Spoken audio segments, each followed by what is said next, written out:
Happy Sunday and welcome in. I thought I was going to finish this yesterday, but apparently there's bonus content. I like Roottreemania. I have my coffee and let's get into it. I haven't done a whole lot. There's so much reading. It's unreal. I've purposely kind of avoided locking because I know this is 5 Ps. I've sort of purposely avoided looking into any people so I can get sort of like a semi idea of what's going on. A lot has happened since we finished this and Sam's book came out.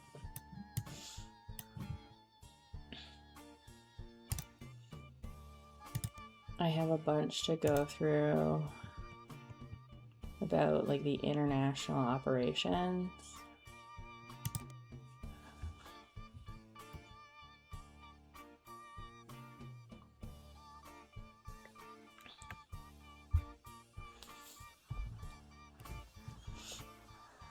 I'm turning my fan back on.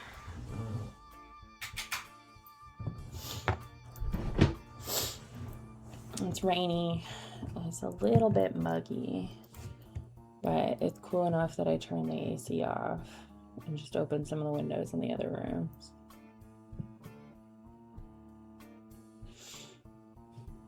Yeah.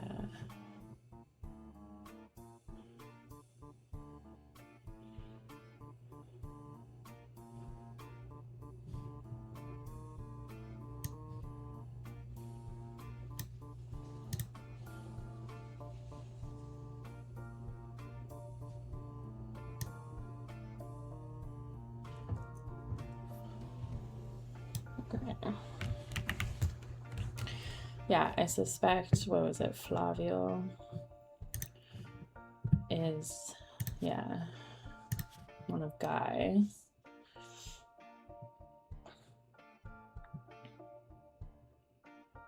Okay.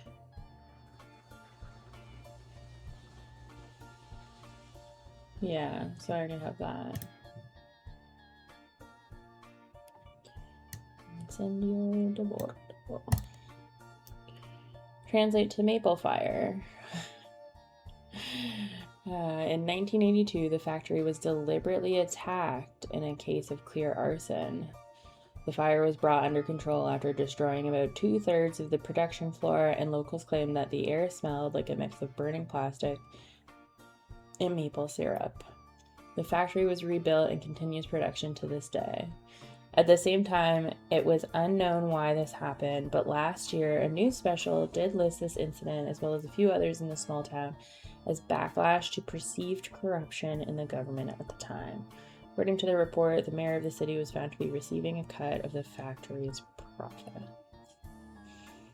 Okay. And there was another one.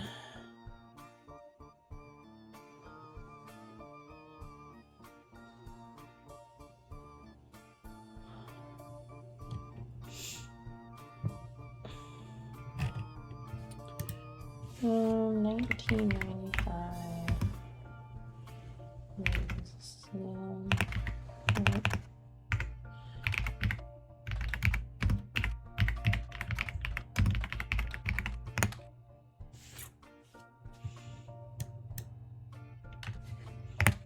Nope.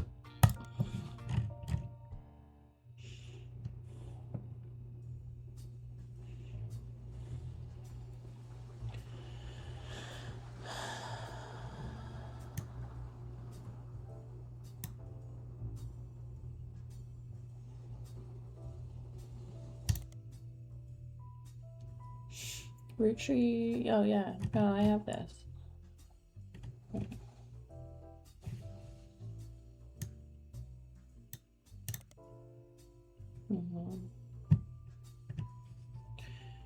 Okay. Roottree everywhere. Okay. Yeah.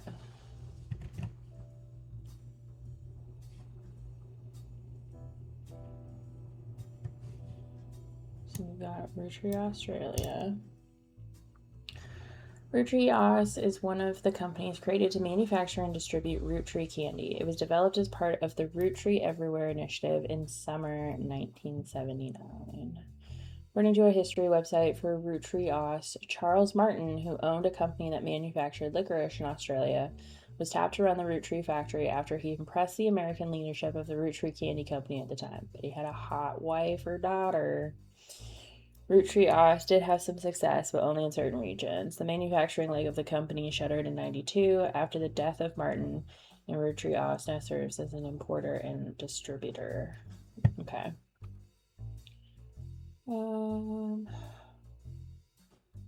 Let's do this.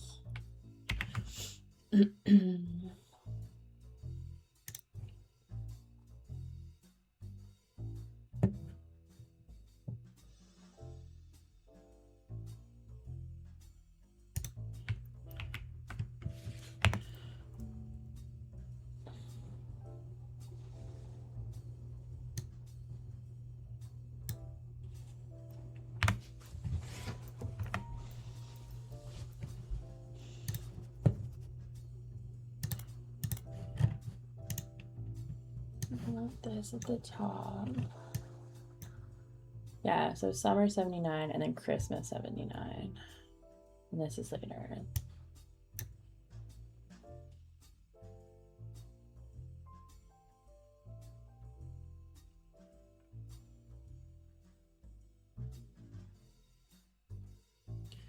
Okay, this is something else.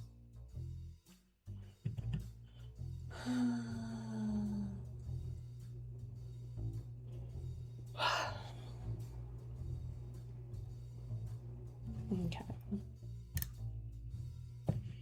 Charles Martin. Charles Martin was a candy manufacturer in Australia, born in 1923. He had a popular brand of licorice called Martin's Licorice Bullets. Okay. That's the first one. Most of his history is unrelated to the Roottrees. However, in 1979, he helped develop Roottree Australia. He used his own wealth to build a new factory, and they distributed the maple treats through the same methods he had already been using for his previous candies. A website about Australian commerce mentions he had a very unusual business agreement with the main Roottree company in the US, much like how the clans of trust distribute the profits from the Roottree company equally to the Roottree family. The profits of Roottrees would be split 50-50 between the American Roottree company and Martin himself, for him to do with what he wishes. This made Martin very, very wealthy, but also led to many cost-cutting measures meant to increase profits as much as possible. Yeah, that's just capitalism. Especially towards the end of Martin's life in the early 90s. Roottree candy gained a poor reputation in Australia, and sales suffered immensely. Charles's vast fortune was passed on to his daughter, Robin Martin, who sold both business at first opportunity. Yeah.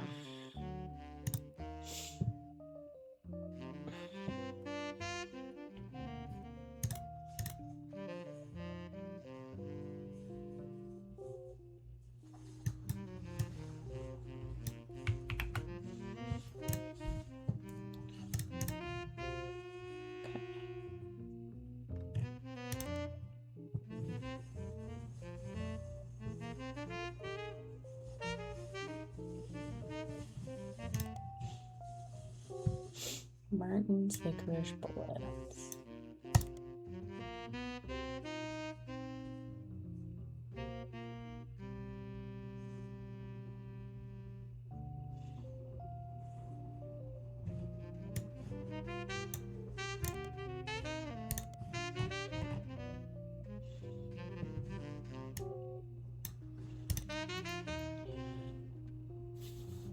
Robin Martin is featured in many of the top 100 wealthiest women in the world lists. She owns a private island off the coast of Australia where she reportedly has her own exclusive retreat. She has no husband, and there was a widely circulated rumor somewhere in the mid-70s she had a medical procedure to ensure she would never have children. We find a joke on a site called Edgy Jokes that implies she's quite promiscuous and has a punchline involving Robin's eggs. For what it's worth, Martin seemed to lean into the rumors. In the 80s, she once showed up to a charity function with 3 very attractive men, each wearing a shirt that simply said "satisfied partner" on it. Well, good for her.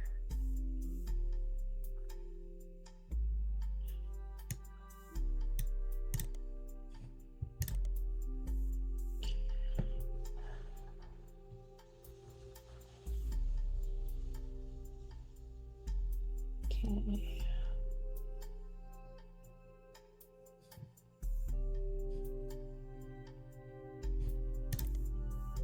Charles.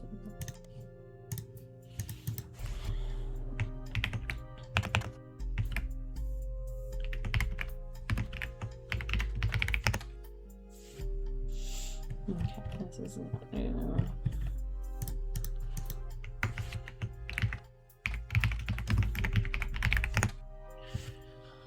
Business Watch mostly focuses on American businesses, but the expansion of Roottrie into Australia did create a bit of a blip in 1978.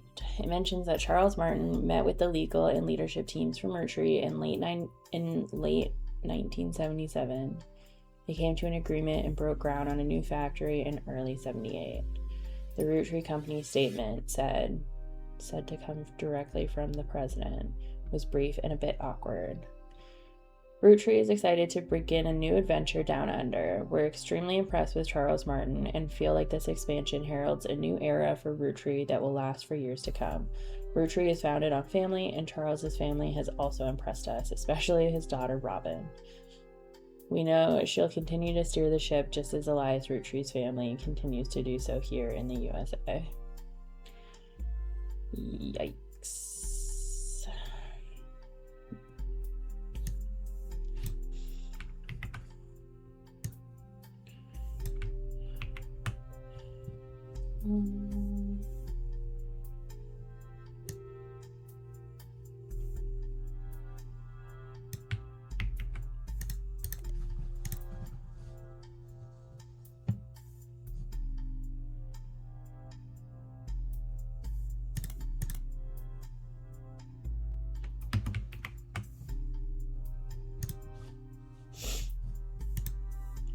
Apparently, Robin Martin sold off her father's assets in 92, the year after he died, which combined with her inheritance immediately catapulted her to an almost unimaginable level of wealth. The writer at Business Watch, who was assigned to report on this news, seems to disapprove of this move immensely. While the article does touch on the announcement of who took over the licorice division, as well as what was to become of the maple candy factory, the entire text seems to be dripping with contempt that someone would be willing to dismantle and gut such a successful company to earn a quick buck. The article ends with a dig at Robin's personal life and the lack of traditional values. But who am I to judge? Maybe she sold it to ensure a better future for her own children. Oh, wait. Lady can't be rich?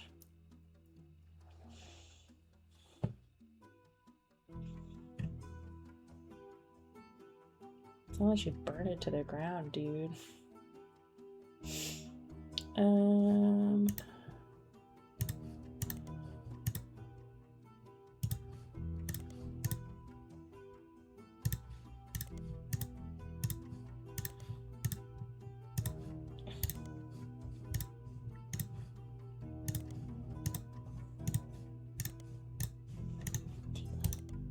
Okay.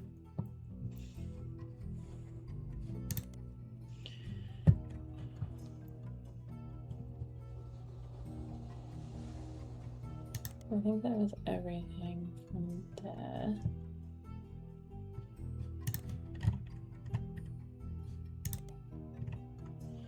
I think I maxed out Brazil.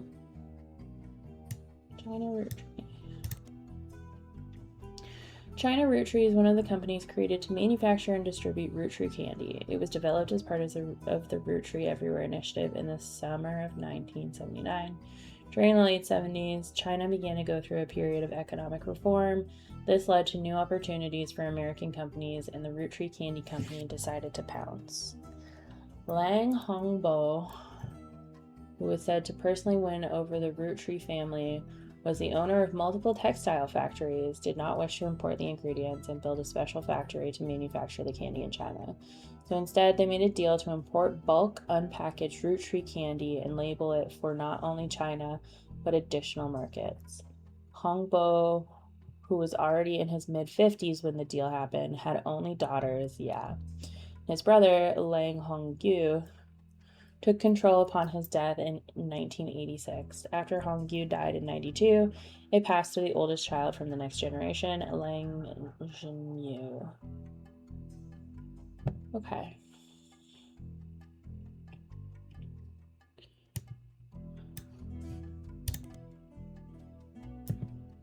Oh, Lang Tai Textiles. Okay. You come across a website for the Lang Tai Textile Corporation, which is a company that has helped expand Roottrees products to China since the late 70s. The company seems very accomplished. Their site has quotes from many different reporters and news articles listed on it in nearly every language. It's also mentioned quite often on websites about Chinese businesses, but those mentions are company-focused and not people-focused and don't offer any information useful to your investigation. Their page contains a very rudimentary leadership timeline with names that prove that the company has been in the Lang family for a long time. It kind of looks like a family tree. It goes back at least 250 years in some form or another. During the period where they began the Roottree deal, Lang Hongbo, in China, the family name comes first, so Lang is his last name, was the CEO. He died before the internet was widespread, so there's not much out there other than his name on this website. His younger brother, Lang Hongyu, is featured on the history section directly following him. This also seems to be the only mention of the man. The current CEO is a woman listed simply as Zhenyu. The site doesn't list her last name, though she does appear in the family tree below Hongbo.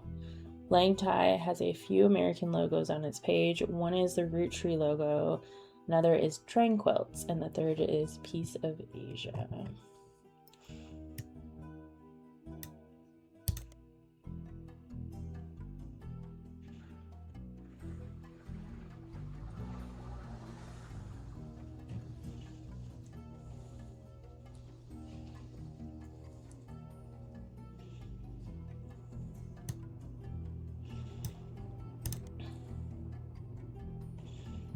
Okay.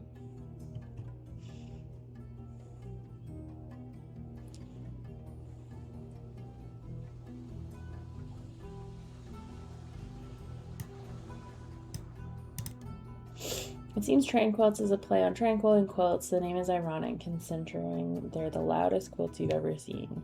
The main quilt featured on their website is a flaming unicorn soaring through space with peace symbols all around it. Although they were listed on the website for the Lang Tai Textile Company, they don't seem to have much connection. It appears they import cloth. Piece of Asia. Piece of Asia is an American arm of Lang Tai, located in Pittsburgh, Pennsylvania. According to their site, the Tai in Lang Tai translates to peaceful, so they chose their name in America to match. Piece of Asia. There are a lot of other companies listed here, too many to investigate, as very few of them seem to have any relevance. It seems Piece of Asia is nearly as accomplished as Lang Tai. They offer fabrics and cloths at wholesale prices. You don't spot anything out of the ordinary. The business is said to be owned by a husband and wife, Jerry and Linda Han. Their Chinese names are listed too.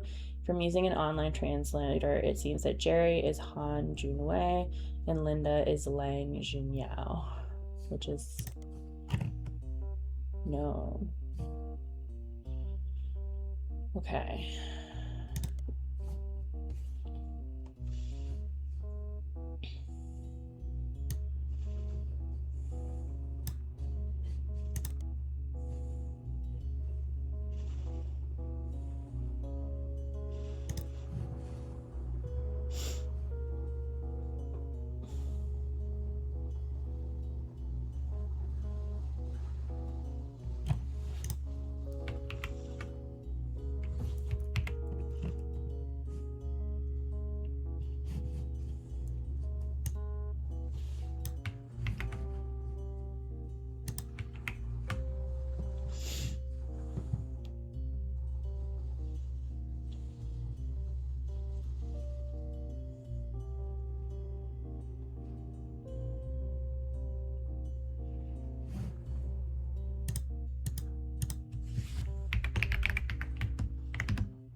trust me, is summer.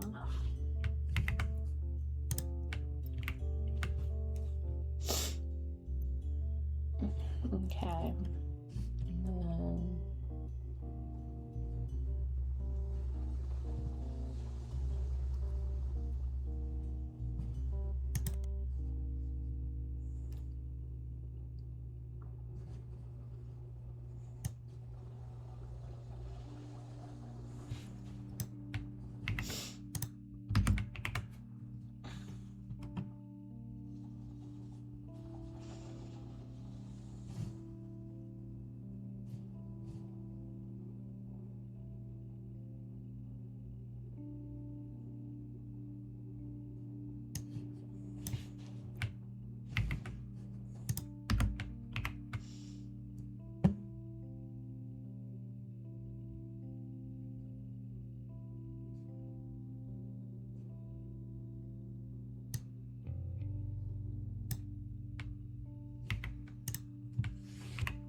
Okay.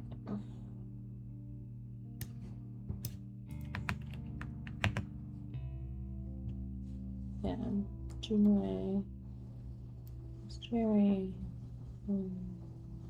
Junwei is hot.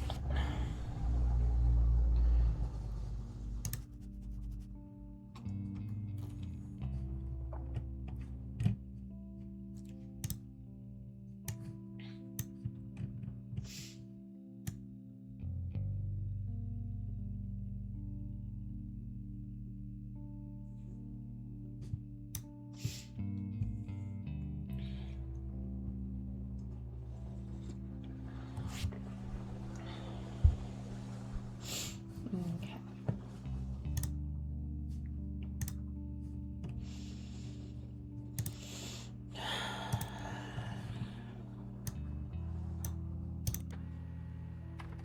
Sweet. Lang Jinyu is a businesswoman currently running the Lang Tai Textile Company. She was recently listed in an article on a website written by and for women.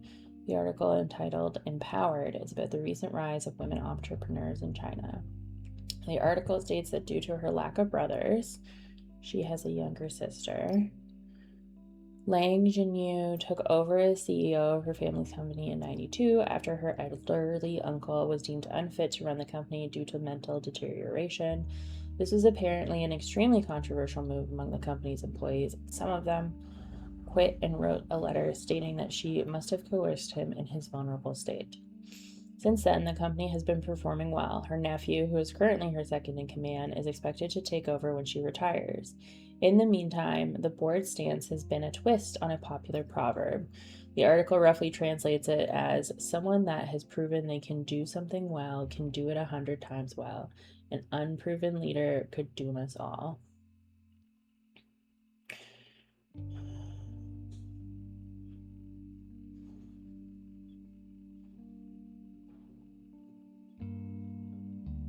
Okay. The article also offhandedly mentioned that Jinyu was an early adopter of IVF and helped her sister to have a child. There is an unsourced picture of Jinyu in the article. It says that it's from 1992 when she took over. She was 45 at the time. It has been added to your evidence.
This might be a lie to save the scandal.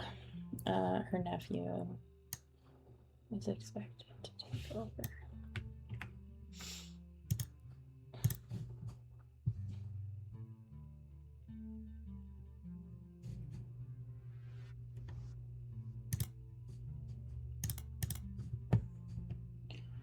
Okay, so this nephew is her sister's son.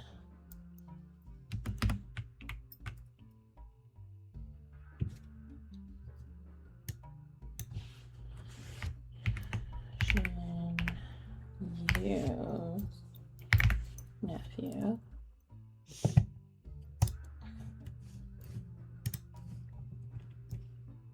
Okay.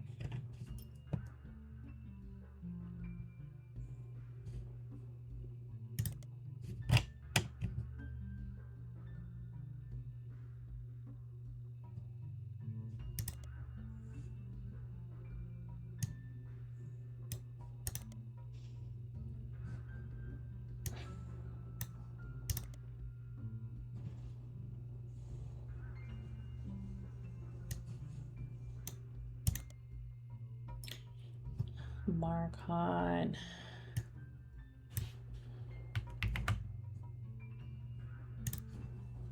Wow. Let's see. Jerry, Linda, and Mark Hahn appeared recently on a website called Focus on Philanthropy under the headlight Hanging with the Hahns. The Hahns were chosen because they did donate significantly to causes that further Chinese American culture. Jerry and Linda were both born in China and fell in love during college. Linda's father led a large company. After it expanded to the U.S., Linda's father approved their marriage so long as Jerry took over the U.S. portion of the business. Linda jokes that the entire situation is like something out of an Alanis Morissette song, with how ironic it all ended up. I was absolutely terrified to move to the United States, but my big sister was desperately in love with the idea. She used to have this Butch Cassidy poster on her wall and was obsessed with Robert Redford. But somehow Jerry and I were the ones sent there, and now we couldn't possibly imagine going back. When we had Mark, we never even considered giving him a traditional name. Meanwhile, my sister stayed in China and has thrived there. She doesn't even like visiting the US anymore. Our kids are complete opposites, though. Mark couldn't wait to travel abroad as soon as he was old enough. He's actually in business school in China now, working with my sister. Our niece, who grew up there, was the opposite. She couldn't wait to get here. She started calling herself Lucy Lang in high school and flew out here as soon as she graduated. The name change apparently drove my sister absolutely loco. Okay.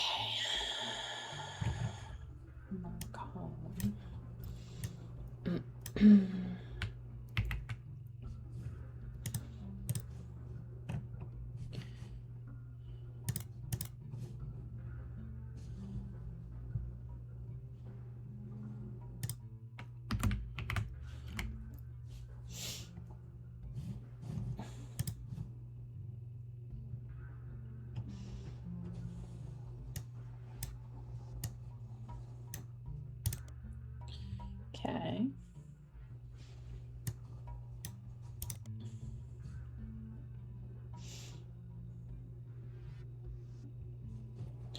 Butch Cassidy.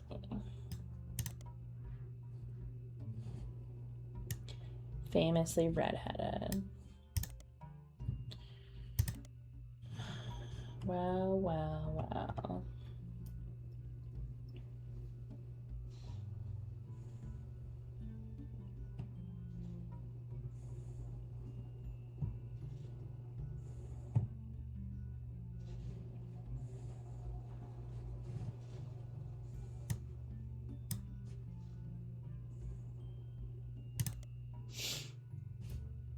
Lucy Lang is not exactly a common name, but it's not the most uncommon you've come across either.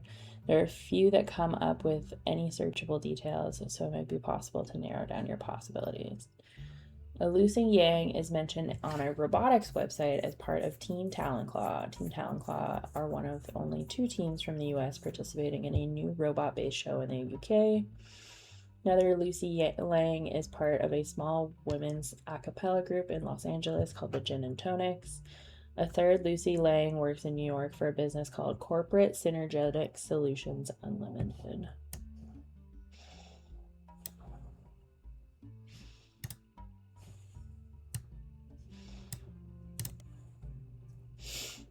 Okay, Team Talonclaw is the robotics club of Mid-Eastern University. Their robot, also named Talonclaw, has been selected for appearance on the second season of a British television show focused on robot fighting.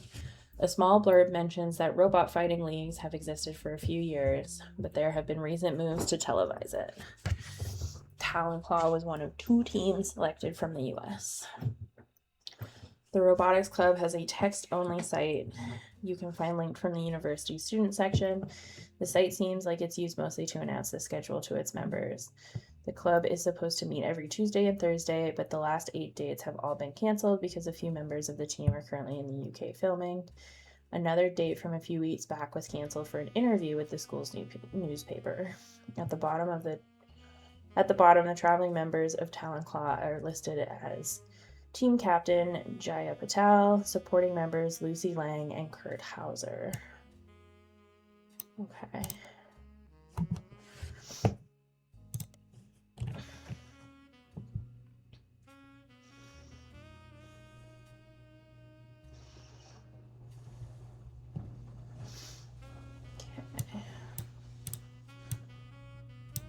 Well, let's just start here.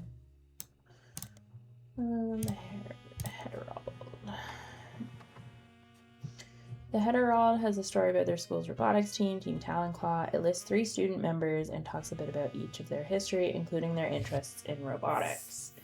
The only one that catches your attention is Lucy Lang. She grew up in China as Min Lang, but came to the US specifically to attend university. She says she grew up around factory-scale machines that assembled products that would be shipped all over the world, and the moving parts and automation fascinated her. However, as she progressed through her major, she has become obsessed with smaller and more powerful hydraulics, such as the mechanism that closes Talonclaw's weapon. In addition to robotics, she loves linguistics. One of her hobbies since coming to the States has been collecting accents. In her spare time, she practices not only removing any trace of her native inflection, but also quickly switching between multiple different regional accents. She feels her personal best is the Southern Belle, but her favorite is the Valley Girl due to its use in popular culture. There's a picture. And like, okay.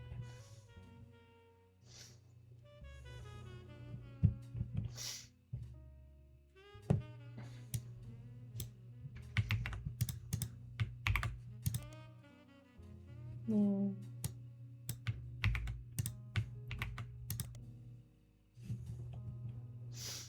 Okay.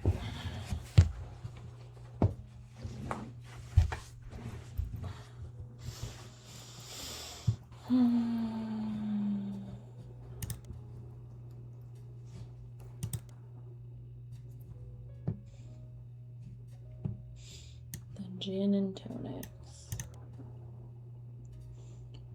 The Gin and Tonics are a college a cappella group out of Los Angeles. Lucy Lang is listed as a soprano. There doesn't seem to be much else about her other than her name, and that she performs as a soloist in a song called Like the Wind. The group were featured on a CD compilation called Boca, performing a cover of a popular boy band song. It doesn't seem relevant.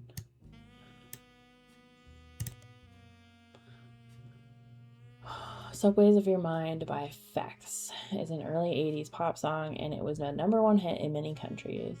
It is still played to this day on contemporary stations around the world and is often found on compilation discs of popular music. One reviewer at the time was quoted as saying, "Subways of Your Mind is one of those rare songs that feels like it has always existed. The artist just plucked it fully formed from the collective ether. It's hard to imagine a world in which this modern classic won't become a regular part of your audio landscape for the next 100 years. What a sad, empty world that would be." Fex had many follow-ups that were just as popular in European countries, though their continued success was significantly more limited in the United States. Their single, Talking Hands, only reached 24, and their third single, Modern Danger, failed to chart at all. Due to subways of your mind famously starting with the catching opening phrase like the wind, and perhaps also due to its somewhat lengthy title, those seeking it out or requesting it often search for like the wind. Many lyric sites and music hosting sites even label it incorrectly, making this mistake even more common. When searching for combinations of like the wind and attempting to narrow it down to results that include the Roottrees, you find that an obscure Irish band called U2 once cited both Fex and Jim and the Diamonds as inspiration. As far as you can tell, neither Fex nor Subways has anything to do with your search, and seeing as U2 is relatively unknown to anyone outside of Dublin, the connection seems to be an odd coincidence.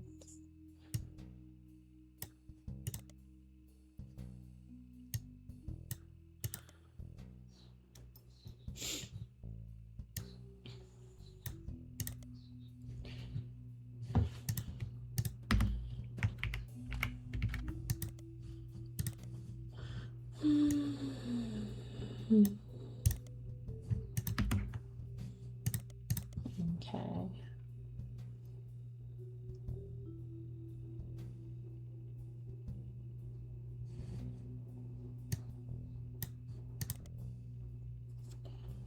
BOCA stands for Best of College A Cappella, and it has existed since 1995. It's a compilation of various a cappella groups from different colleges, often performing covers of popular music. It doesn't appear very relevant to the Roottrees or anyone connected to the Roottrees. Nobody has ever done a cover of a song by Jim and Diamond, for example. Maybe someday.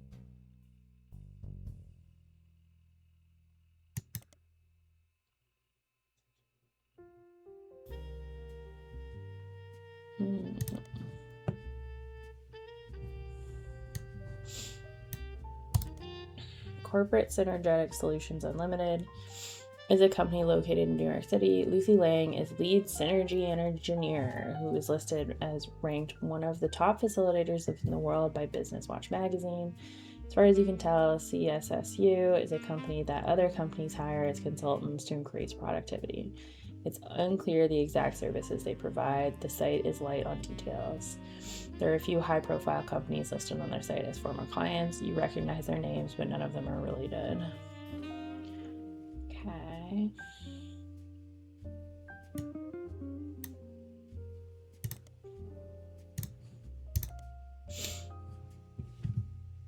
Lucy Lang was listed in Business Watch for her work with Corporate Synergetic Solutions Unlimited. She's in an article about consultants that corporations hire to facilitate large internal changes. Each person featured in the article has a small bio section, followed by a larger section about why they were chosen. Lucy's bio section mentions she grew up in a small Arkansas town, the oldest of 4 children, and she's only the second person in her family to have ever left the state since her great-grandparents relocated in the early 1900s. She earned her degree from a prestigious New York college, started as a junior associate synergy engineer, and in 8 short years has worked her way up to the company ladder. Now at age 32, she's the youngest lead synergy engineer in the company's history. Yeah, because synergy isn't a real thing.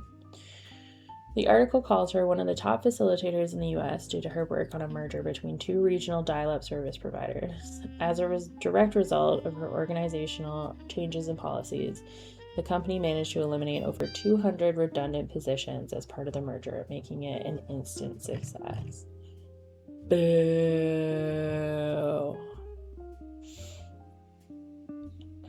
Okay.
actually.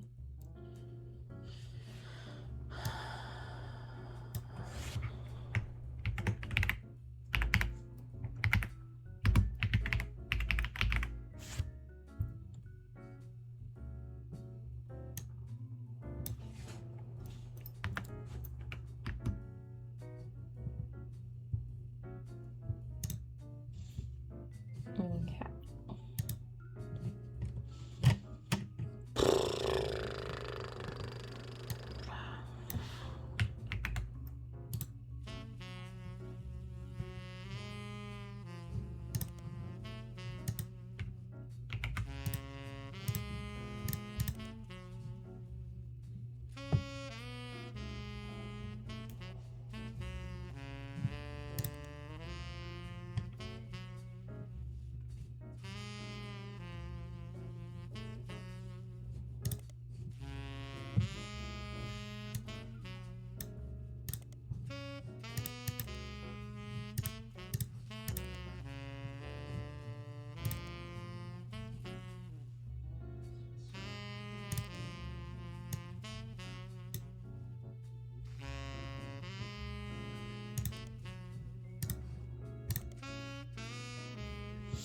Okay.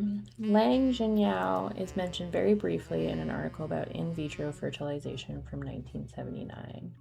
The article details a new, at the time, medical industry. IVF is brand new, barely a year old. After the first successful IVF birth in 1978, it seemed the industry began to grow. In a featured article about different companies all over the world and the cost that they could charge for their services was in Business Watch. This included a few cases of high-profile customers willing to pay a premium. Apparently, at the time, the CEO of Lang Tai was Lang Hongbo, and his younger daughter, Lang Zhenyao, and her husband could not have children. So in an attempt to create a suitable heir, he paid Key Genes to have their child implanted in his older daughter, who was unmarried. The cost of this was apparently 38,000 yuan, or just over 100,000 USD. And then 70s, that's not nothing. Okay.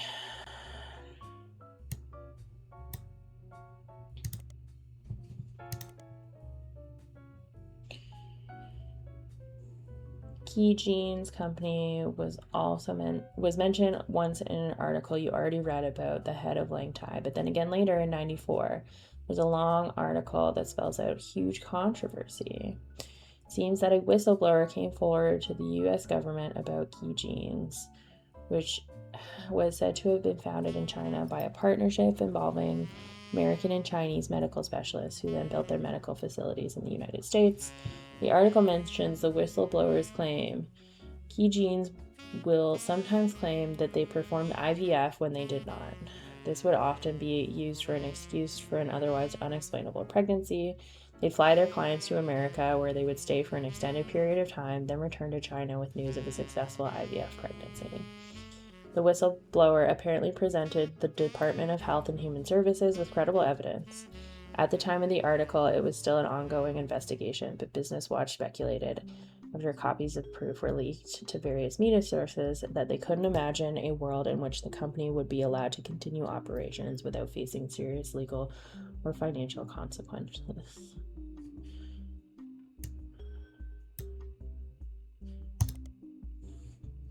Key Genes, pronounced Key Genes, is a medical company with operations both the US and China. They made international news in 94 after a whistleblower came forward. Apparently their services were in some cases falsified.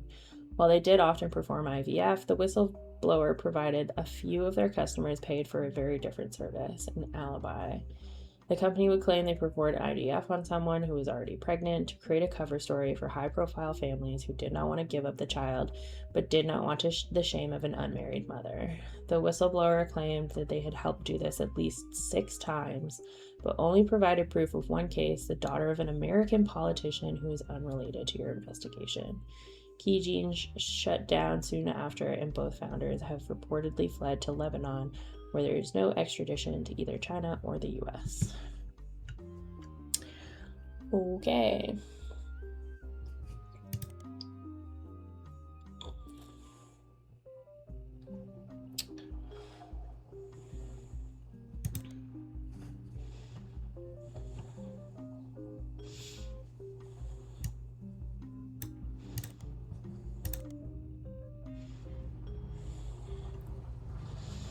Lang Tai was mentioned in Business Watch fairly often in the last 20 years or so. There were a lot of articles about the rise of Chinese companies. Fortunately, this makes the search results not particularly helpful. When you sort to find the oldest articles, however, one of the earliest mentions from October 1979 stands out as very unusual because it doesn't involve Lang Tai's business. The article details a new, at the time, medical industry IVF.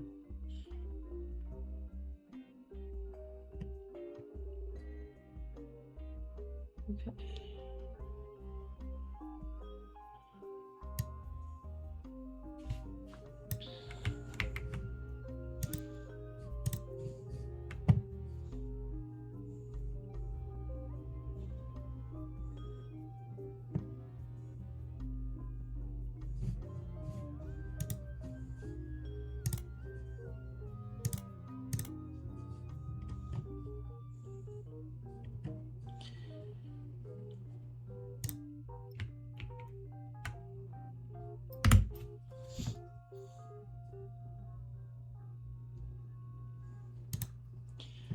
Okay.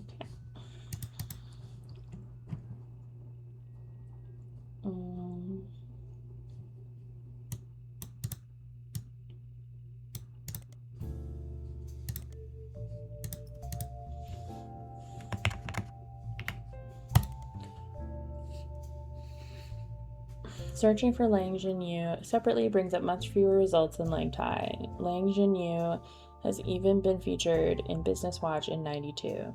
She missed out on Watchman of the Year, but did have a pretty sizable article that mentioned some of her history. She was born in '47, the first of 2 children. Her mother was already in her 30s when she had her and had trouble conceiving a second time until 3 years later. This was Jinyu's sister. It became clear that her father was not going to have a son to pass the family business down to. This is how Jinyu became involved. Her father stayed the president of Lang Tai for a very long time, and his daughters grew up. He began training them in hopes that one of them would have a son who could take over. One helped him in China, Jinyu, and the other in the USA. Neither were given any official titles. When he died, due to societal dynamics, the business passed to his male sibling, a younger brother. Many in the know knew that this could be a problem. His brother, Jinyu's uncle, was not a businessman and was not much younger than his brother. During this time, Jinyu essentially ran the company as her uncle's consultant. He began to have problems related to dementia, and Jinyu, who had already been running things behind the scenes, performed somewhat of a power play. She stopped working until the results of her absence began to cause problems. Only then did they admit needing her. Well, good for her. What's the uncle's name? Lang Hongyu.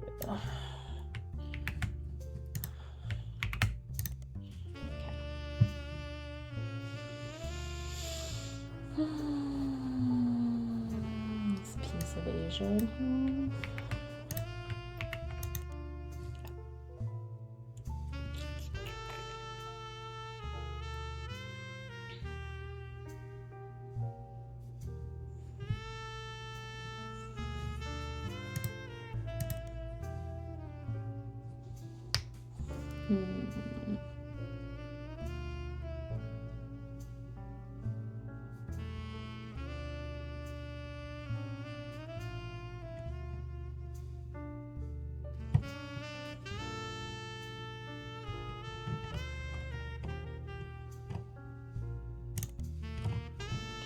Roottrees, France. Roottrees, France is one of the companies created to manufacture and distribute Roottrees candy. It's developed a part of Roottrees everywhere. Apparently, Roottrees, France was a non-starter. Negotiations broke down pretty late in the process after the company had already been formed. And then the leadership of Roottrees went through a very large change soon after. The CEO of Roottrees, France was meant to be Tristan Robert.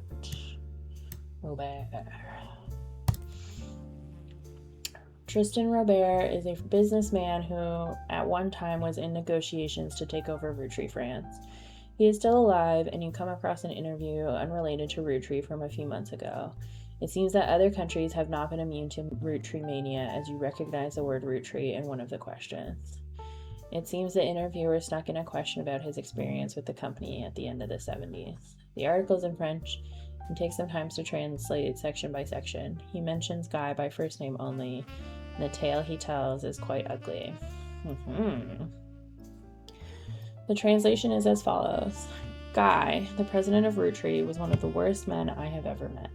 He approached my wife about having an affair, which she refused. He then kept insisting that this was the best way to celebrate the end of our business contract.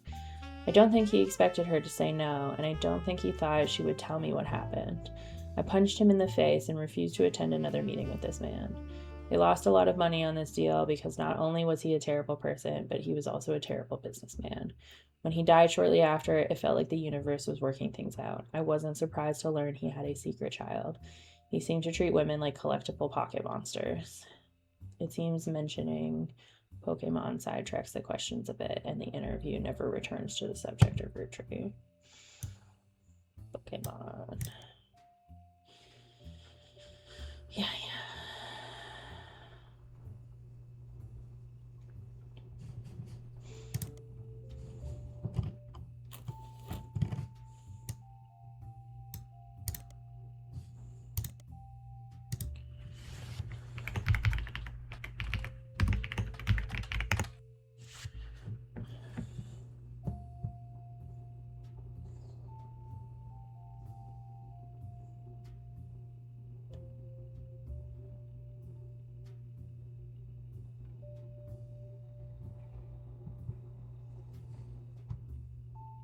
What's his name?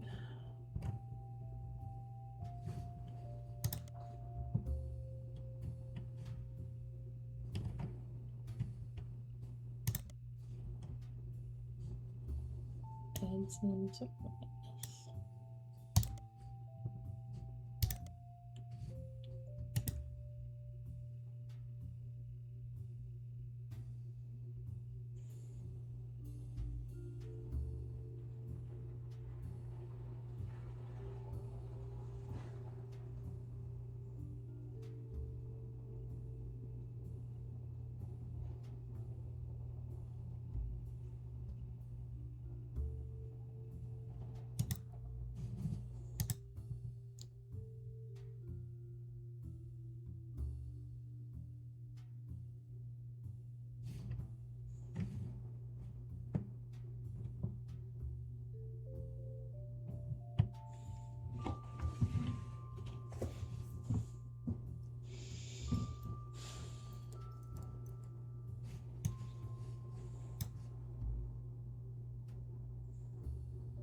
Okay.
Who's the third president?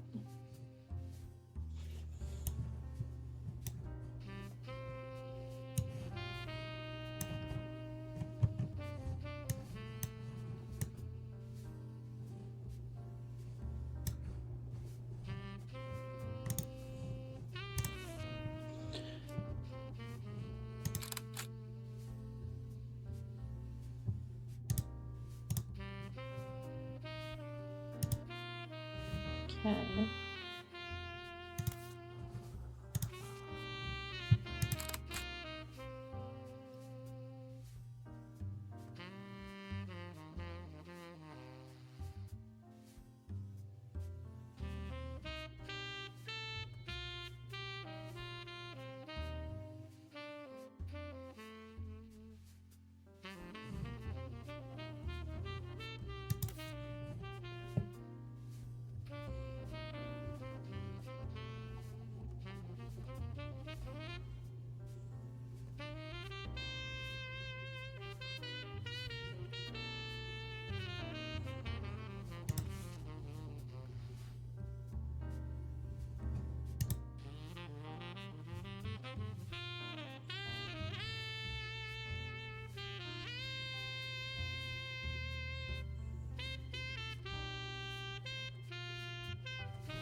Okay.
Excuse me. I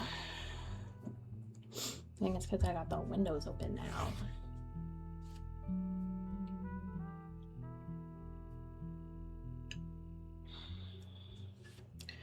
Ashley York, a British model, appeared on the cover of Teen Blast wearing a fur shawl 3 months ago. His appearance doesn't lead to any useful information, but another more recent appearance in text only mentions she's dating Flavio Soares.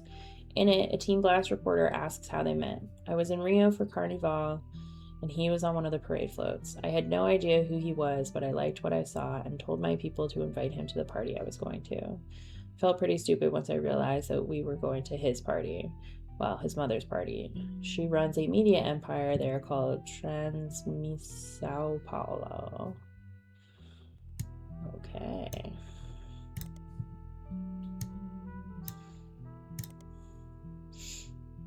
Ashley York is a British supermodel who does ads for perfume, clothing, and jewelry.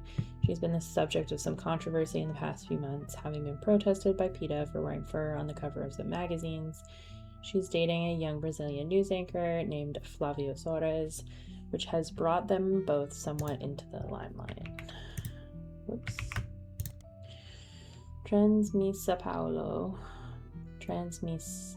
Sao Paulo.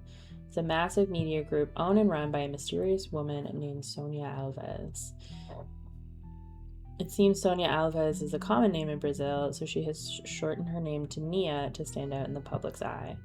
According to a history page that's focused on her company and vague, unsearchable details, Nia received a significant inheritance in 1980 and invested it in many different manufacturing businesses in her hometown in Brazil. At the same time, she had just begun to learn the ins and outs of running a television network. She continued to work in television until 1988, when Brazil began its period of reform. She felt this was the perfect opportunity to launch her own media company using her investment and connections. Now her company owns television networks, magazines, newspapers, and advertising firms. After doing some translating, the page about Nia lists her as unmarried. Does not go into any other relationship history. Searching for Nia online, you learn that she stays out of the spotlight. She doesn't even appear at shareholder meetings. She sends a proxy. Okay.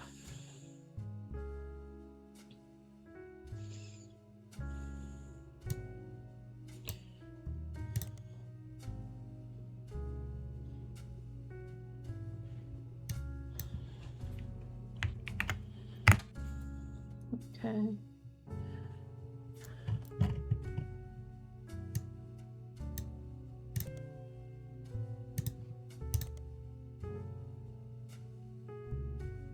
Too many results. What? Alves. Nia Alves owns many forms of media in Brazil under the umbrella of Sao Paulo.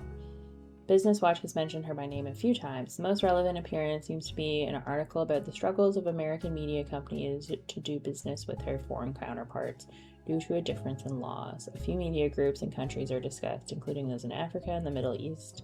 Transmis Sao Paulo in Brazil is also discussed. Due to a lack of freedom of speech laws in Brazil, there has been added bureaucracy in publishing certain stories on Transmis Sao Paulo's channels. Mia is extremely private about her identity and supposedly once used her connections to have a reporter fired from a rival network and blacklisted. The journalist claimed that this was to shut down a story he was doing about her personal life, including that her marriage in 1973 was not of her own choice. This research claimed that she essentially had her husband forced upon her as a child bride at the age of 15. It also claims that past appearances with her husband have been for show and they do not live together, and that she resents her own parents for the arrangement. The final claim was that she must have made her money under the table through nefarious and possible illegal means during Brazil's dictatorship, as his research uncovered that she could not possibly have earned enough to start a media company otherwise. After making this statement, the reporter went into hiding for fear of his safety.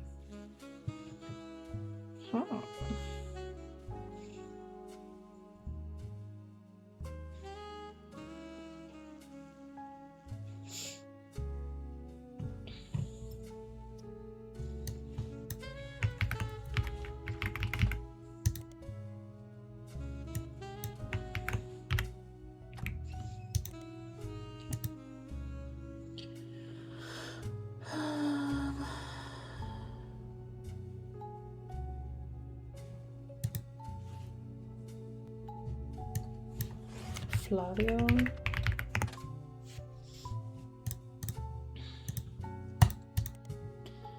Yeah, okay.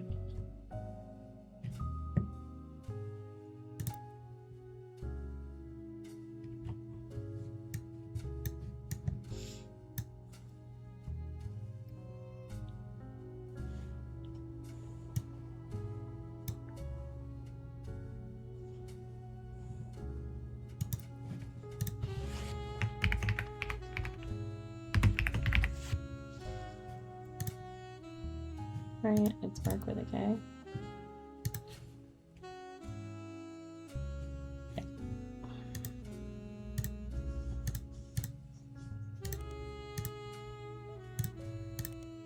Okay.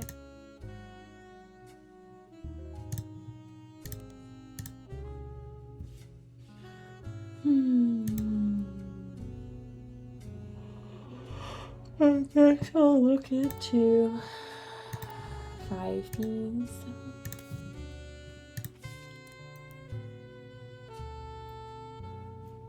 Yeah, I looked at this, I looked at this, I looked at this. Oh, Anonymous. Maybe I'll look at that. I hope it's quick.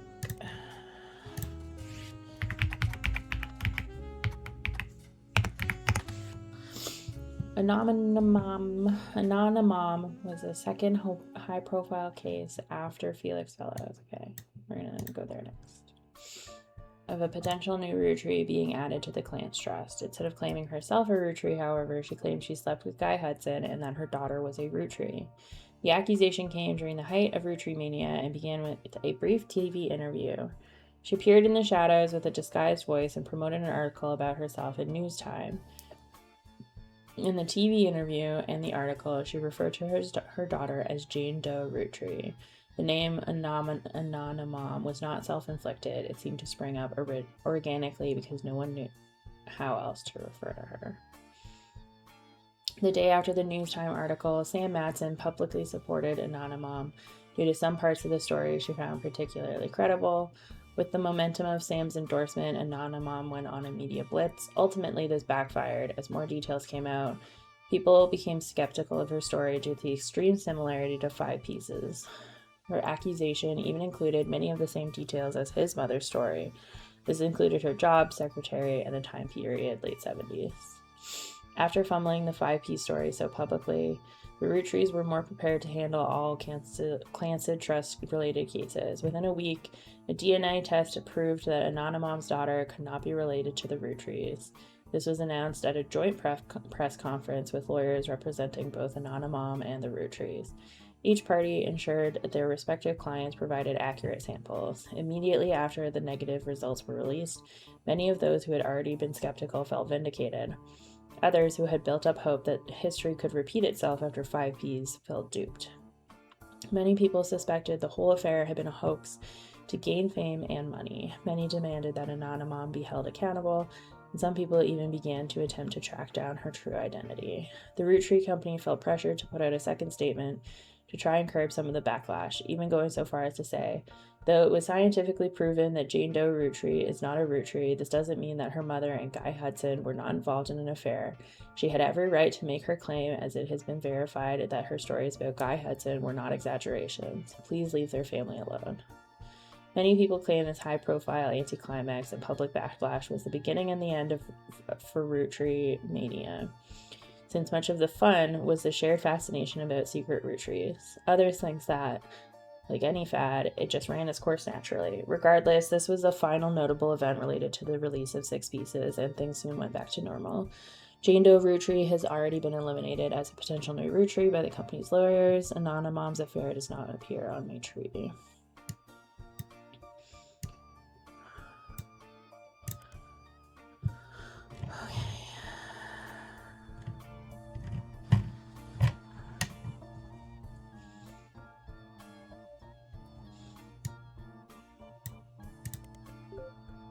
Yeah. Major news periodical that releases a new issue every week. The rapper 5Ps famously appeared on the cover claiming to be a Roottree. Then 1 week later, Miracle Roottree did the same, denying that he was, because of his high-profile back-to-back discourse right after the start of Roottreemania. They appeared to be the de facto publication to get news about the ongoing Roottrees saga. Miracle Roottree denied that he was. Interesting. They reported record subscriber numbers during this time, which lasted until the end of Roottreemania, when the world generally stopped paying much attention. They were back to reporting on more traditional news. Okay. Felix.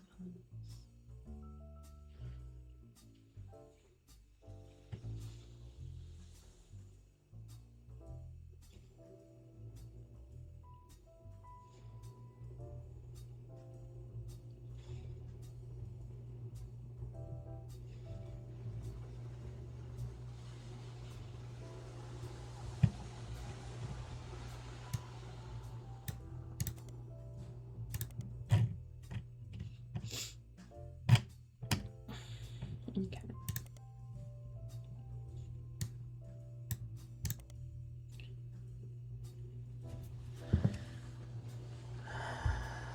This is about the Miracle Network. Okay. It seems Miracle Sr. is going on a new tour of the United States in late '99. Previous flyer for the 3 generations of Miracles has been replaced. Be part of history. The oldest living Roottree reprises and retells his incredible true story. Miracle Roottree grew up as one of the famous 5 pieces, living a life of wealth and luxury. But fortune was nothing compared to the powerful force of the Almighty. Doctors determined he was destined to die young, but fate had different plans. He has lived a long and fruitful life. However, he's now in his 70s and his age is beginning to make life on the road more difficult. So consider this your last chance to see him in a town near you before he settles back down in Pennsylvania. In this intimate evening, Miracle will reminisce about his famous history. He'll discuss his family, saints and sinners, provide a unique perspective on one of the most notable families in the United States today. Learn what originally drove him away from his fortune and into the arms of religion, and learn how his life has become more wealthy in spirit than it ever could have been from his inheritance. The site also lists the churches he will be appearing in and mentions that tickets can be purchased at their local services. Noticeably absent are any mentions about Miracle's news appearances.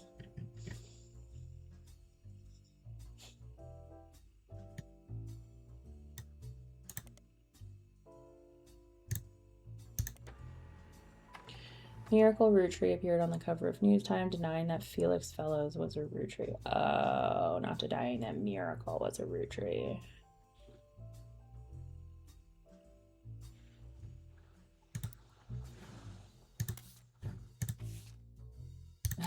Why you gotta treat an old man like an asshole? Charlatans and thieves. Miracle Roottrie appeared on the cover of Newstime shortly after 5Ps did. He vehemently denied that 5Ps was a Roottrie. This article was from before the DNA test that proved it. Miracle doesn't focus much on the detail of 5Ps' accusations regarding his mother and Guy Hudson. Instead, he comes across as exhausted at all the events that have been going on behind the scenes, as well as the character of those he feels are attacking his family. He starts with 6 pieces content. He says that although most of the book was based on fact, it left out anything that wouldn't fit the agenda. He points out Sam's daughter still earns a, quote, generous salary for overseeing the farm division of Roottrie, and that Sam did the same before her.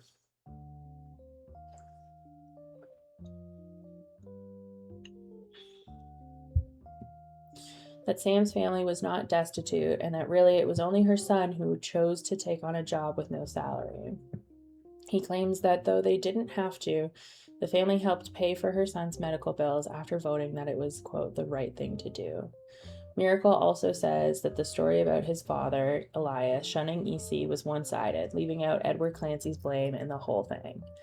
Elias gave him a simple ultimatum: stop sinning or be disowned. Miracle says it was EC's own choice, that Elias allowing him to earn food and shelter on the company's dime was a kindness, especially considering that he and John continued to live together. Miracle then pivots to the fallout from 6 pieces. He recounts a deluge of claims to the Clancy Trust that the family have been subjected to. He doesn't say any specifics, but says that every time someone comes forward, the family devolves into arguments. They've had to hire an outside legal team to help, but so far every case has been demonstrably, laughably false. All they do is tarnish the family's reputation. He focuses on 5Ps, who appeared on Newstime before him. He calls him a grifter and a delinquent and says he is using their name and products to sell filth to the masses. Of all the accusations, he says this is the most dangerous because it exposes the world to hatred. He cites 5Ps' lyrics as violent, sexist, and ungodly, and prays the boy will repent, retract his lies, and find religion. Lastly, he turns to the future. Miracle states that those that wish to hear the true story can join him on his farewell tour this upcoming fall. The Miracles Roottree are planning on touring the country's churches one last time, and that now, at age 71, Miracle is the oldest living Roottrie. While he plans to continue preaching at his own church in Butler County after the tour, this is your last chance to hear the truth from the man with the most complete recollection of one of America's most notable families in your hometown. The article mentions that Miracle's son, Miracle Jr., did not wish to comment, and has a statement from Clark Rafferty LaRue through the Roottrees law firm. Miracle does not speak for his entire family. We're working carefully on a plan to definitively disprove any claims of infidelity in our family's past. The article also does not refute Miracle's claim that he's the, quote, oldest living Roottree, despite Sam Madsen being born the year before him. It was unclear if Miracle made the claim out of ignorance or spite. Okay.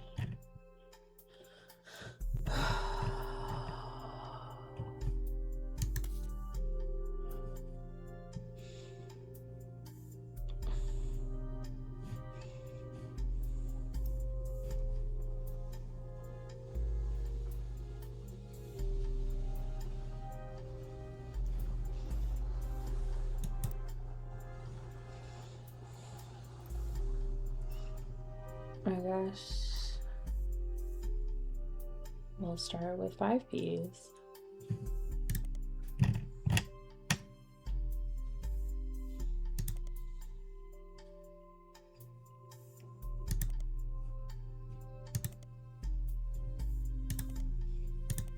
Okay.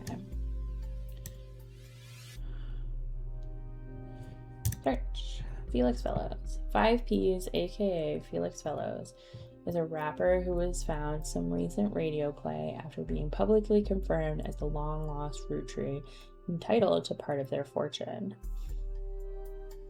Okay. So we're gonna do... Yeah, he's the only notable one. Felix Fellows.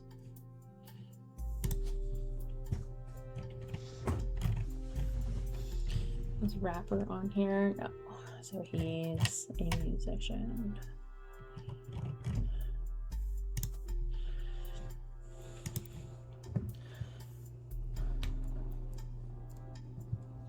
His alias 5Ps is a play on 5 pieces. An article you find on a website known for their particularly harsh reviews of modern music gives his most recent album, Root of All Evil, 1 star out of 7 for whatever reason. The headline, more poser than my action figure collection. The review mentions his real name is David, as he used to go by Dirty Davy, and the author rues the fact that this rebranding was a blatant marketing stunt at the expense of his mother's tragic past. She overdosed when he was 16. Apparently, only one of the songs on the album is new, and the others were simply rewritten to turn blatant references to sex, drugs, and violence into clumsy euphemisms. His rise to prominence was kickstarted when he appeared a few months ago on the cover of News Time holding a photo of his mother with Guy Hudson. At first, the Roottrees company denied it vehemently. Miracle Roottrees even appeared on the same magazine a week later. But since then, they backtracked and publicly welcomed him to the family. Their press release at the same time stated that they had new evidence that confirmed his story.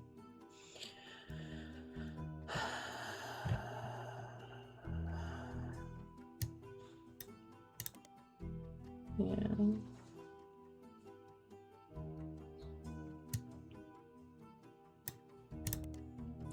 Root of All Evil is 5 Ps' debut album. According to various sources, the album is mostly material that 5 Ps recorded for his mixtapes before he became notable, but re-recorded with lyrical differences and professional production. All Your Problems was the first and only single released. After dropping the single, 5 Ps announced he retained the infamous celebrity lawyer Stevie Whitlock to sue his family. To date, it doesn't seem like he's followed through. At first, the single didn't make much of a splash, but Whitlock, known for publicity stunts, paid thousands of teenagers to a few dollars an hour to call and request the video on MTV, which increased its profile. MTV eventually caught on and banned the video altogether, which in turn received national news coverage and made the song even more popular.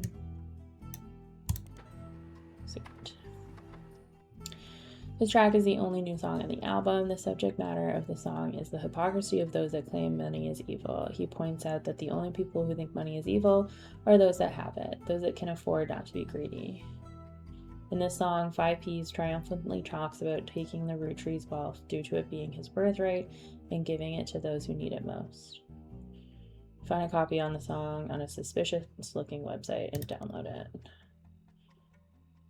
Okay.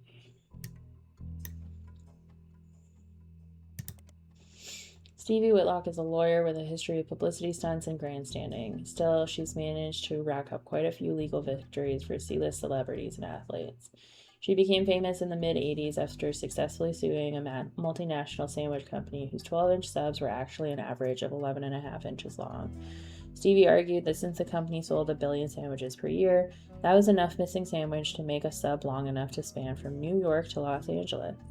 The jury awarded her a paltry $5,000, but the news coverage of her crusade turned out to be priceless. Unfortunately, none of this is related. Well, that's good.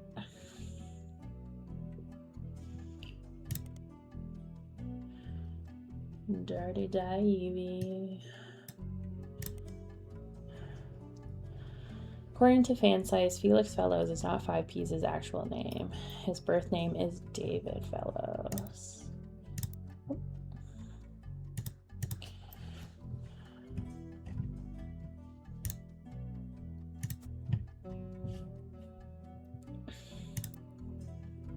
Dirty Davy was 5 Piece's previous stage name. He used to sell records and perform live shows in Portland under that name. There are some people selling his old mixtapes and auction sites. One is called Dirty Devil, the other Dirt Poor. Dirty Devil was 5 Piece's first mixtape from the early 90s. There's discrepancies and debates about what year exactly it was released based on some of the pop culture references, with the range thought to be somewhere between 92 and 94. One of the songs, Yes I Can Jump, seems to be at the center of confusion. Some fan sites claim that there are multiple versions with different track lists and song lengths on them, though because there's very little evidence of the mixtape online as it is, it's harder to verify.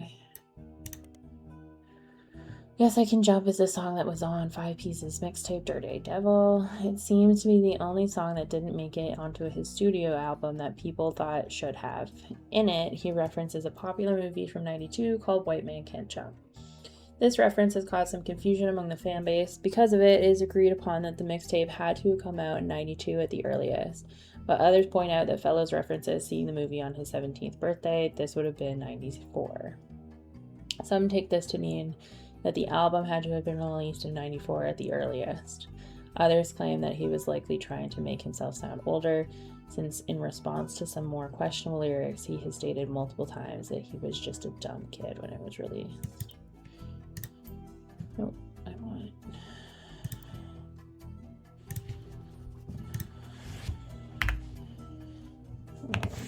His name is 5 Piece David.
Dirt Poor.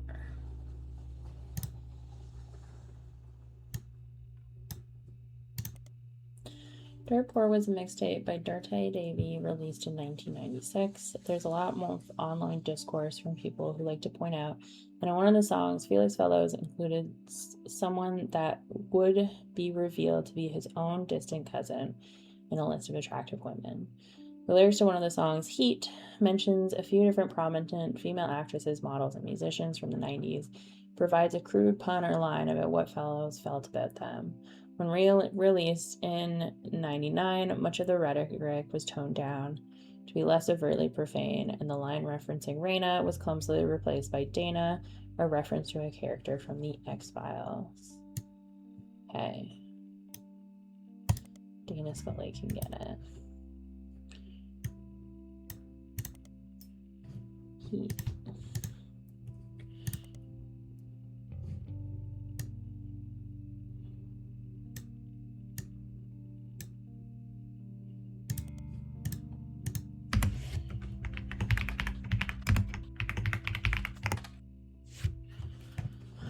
Okay.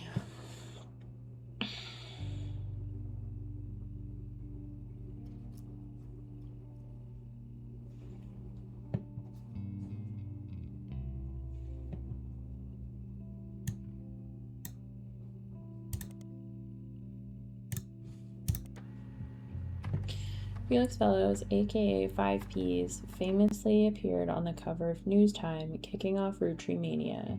Then, a week later, Miracle Roottrie appeared on the cover of the magazine with an article that focused heavily on 5Ps as well. Okay. Is he in Teamwork? 5Ps is popular and attractive enough that even though his music is not targeted towards teen girls, they seem to be paying attention anyways. While he hasn't done any interviews with the magazine, they've listed him among the hunky hotties for the past few months with small bios that tell you various facts about him. This includes his real name, his birthday, his star sign, and where he grew up, foster care in Portland.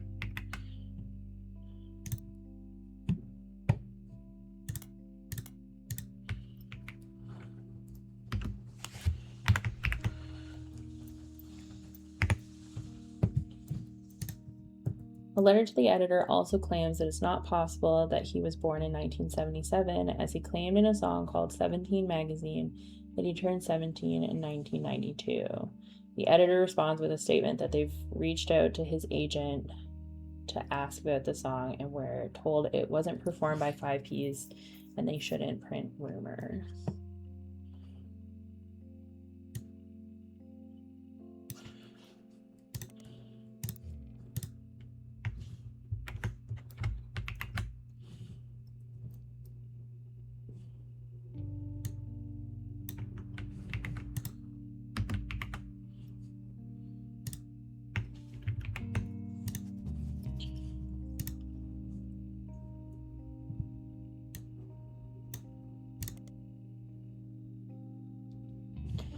"17 Magazine," sometimes referred to as 17 Magazine, is the title of an unreleased and controversial song by Dirty Davy. There's mentions of it on a few sites claiming that it was on the first release of his first mixtape but was removed. There's no audio or visual evidence of it existing. There are independent accounts from people who have claimed to have heard it, and they do generally line up. According to their recollection, it was about many different loosely connected occurrences of the number 17, mostly violent. The intro states it was written on Davy's 17th birthday and involved a fictional but glorified series of murders at a fashion show for a teenage magazine with a similar name to the song title. The person doing the violence was apparently trying to beat Dahmer's high score. Jeffrey Dahmer pleaded guilty to killing 16 people in 92. Due to major acts of gun violence in schools earlier this year and the subsequent backlash against violence, music, and video games, it is generally considered in very poor taste to bring it up. Most of the people that enjoy mentioning it online are either trolls trying to shock people or come from the morbidly curious hoarders of the internet. Okay.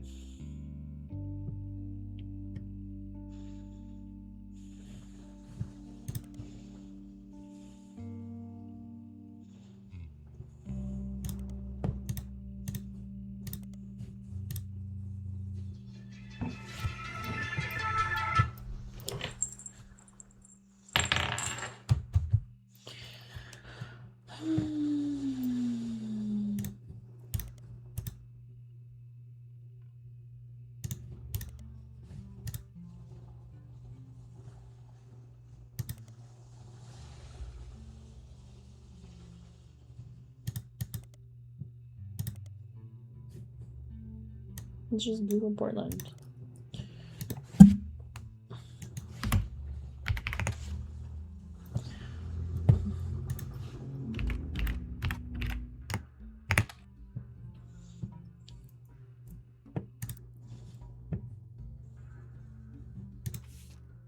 The rapper 5Ps appeared on the cover of Newstime holding this Polaroid of his mother Joanna when she was Zach Morton's secretary at a company picnic. He claims that Joanna and Guy Hudson were having an affair that led to his birth. Joanna.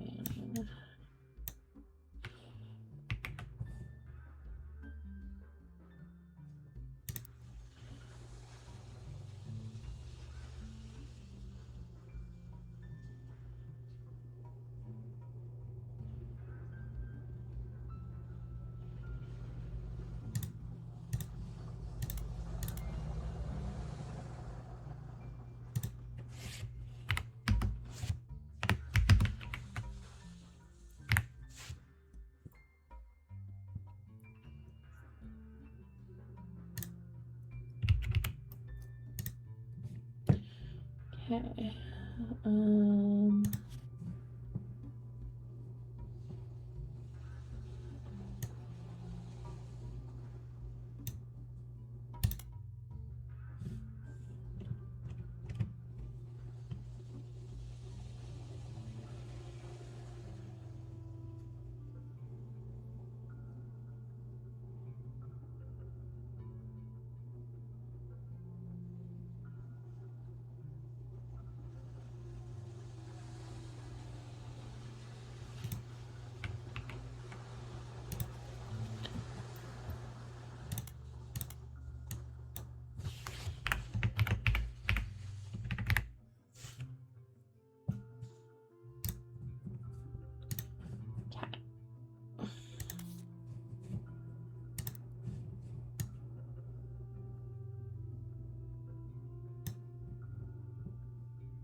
Joanna.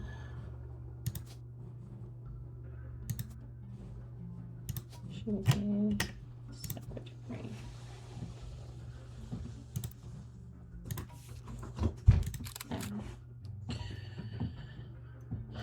Could this rapper be the next Sam Madsen? 5Ps, aka Felix Fellows, appeared on the cover of Newstime holding a photo of his mother and Guy Hudson. The article concerns his insistence that his father was Guy Hudson. The story was dramatic and sensational, and initially dismissed as fake until a DNA test proved he was related to Guy Hudson. 5P says that his mother, Joanna, was Zach Morton's secretary when he retired, and then Guy Hudson's secretary for only 1 or 2 weeks after that before she quit, the first few weeks that he was president.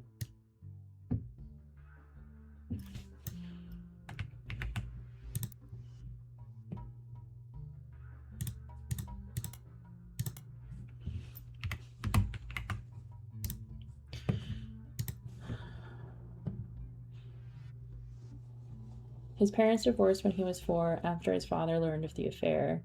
Felix and his mother then moved to Portland because she was afraid for her and her son's life. Wow. He grew up with her until he was 16, but one day his mother came home from the movie rental store where she worked the register. The next morning, they found her dead from an overdose in her car. She had stolen all of the cash from her drawer and spent it on heroin. That's sad. As Felix went through her belongings, the only things he had to remember her by were a hairbrush she always used, some photos, and a stuffed animal from her childhood. But then he found it, a box hidden in the back of her closet. Inside were love letters and photos related to Guy Hudson, as well as a letter from his father containing threats. He threw it all away with the exception of the one photo he appears with on the cover of Newstime. He says it was the only one where they were dressed, the only one not from the affair itself. The picture is shown in full inside the magazine and was added to remnants. The magazine also includes some additional history about 5P's career. Felix Fellows was born to Riley and Joanna Fellows.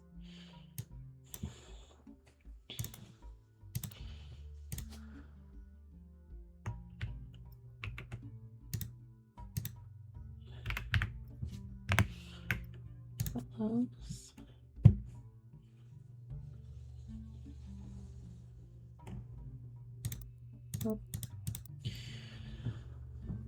but has never rapped without a moniker.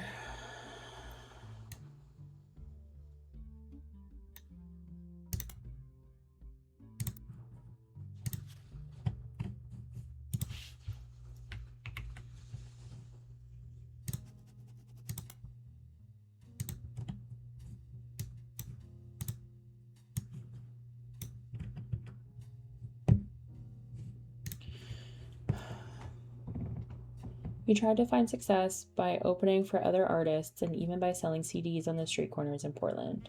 He has only recently started going as 5Ps to harness the power of his lineage. The writer did some research into the truth of these claims and was able to confirm that Joanna did work for the Roottrie company as a secretary sometime during the early to mid-70s. It also confirmed she died of a drug overdose and that Felix went into foster care soon after.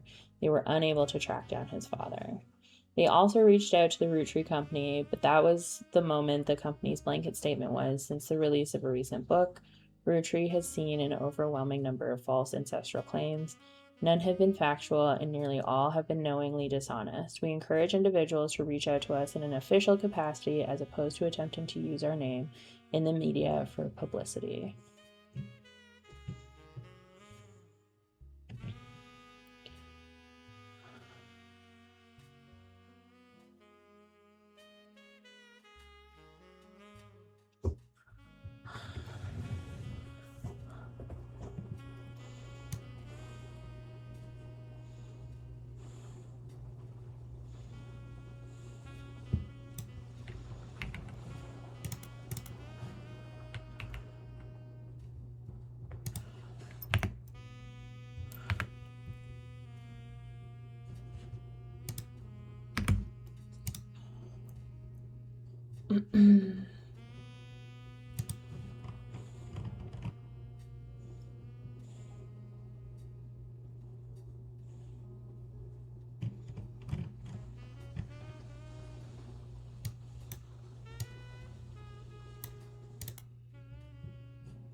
All your problems.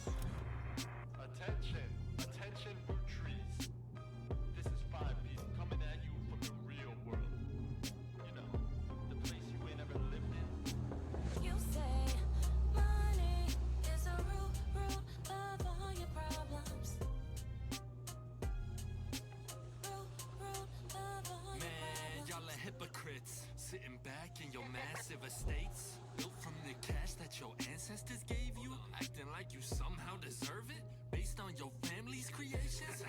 Yo, but looky here, sonny, don't you come for our money, or you might burn bright in hellfire someday, like that Madsen chick and her two dads. My pappy's cleansing trust should keep you away. Yo, it's disturbing, catching a sermon from a geezer who's never known hurt, but blurts out these claims that somehow we're sinners cause we didn't earn it, when all of your worth it came free with your name. You expect me to treat your lectures on greed as some expert creed from he without blame. How about instead I turn my other cheeks and spread them? When you give me a kiss, you'll know just where to aim.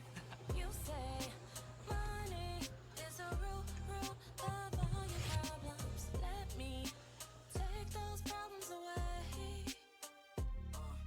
Whoever calls dollars the root of all evil, just trying to make small pursuits of real people. You silver spoon feeds you the world's purest treacle, while real world folks burn their spoons with a needle. So once more with passion, this poor tragic orphan, your mansions and Porsches are actually horrible. How I'm better off penniless, crashing for morsels. I wanted my share, that's actually extortion. With your candy ass name, synonymous with sweets. Oh, you wanna call me classless, I'm gangster from Portland, but I play that game, I came up on the streets. The only streets you reppin' are Park Place and Boardwalk. Hypocrisy, monopoly is toppling. When I knock, have G's top off my pockets, please. Cause the same God that got to steal my mom from me is what he wants, right? With you to live in poverty, and if you're suddenly not eager to unhand that fortune, that's unfortunate. I guess I'm gonna have to take my portion, and I'll do it all legally. Class action, courtroom, decorum, I'm way past your fancy ass dormant. You say money is a root of all your problems. Let me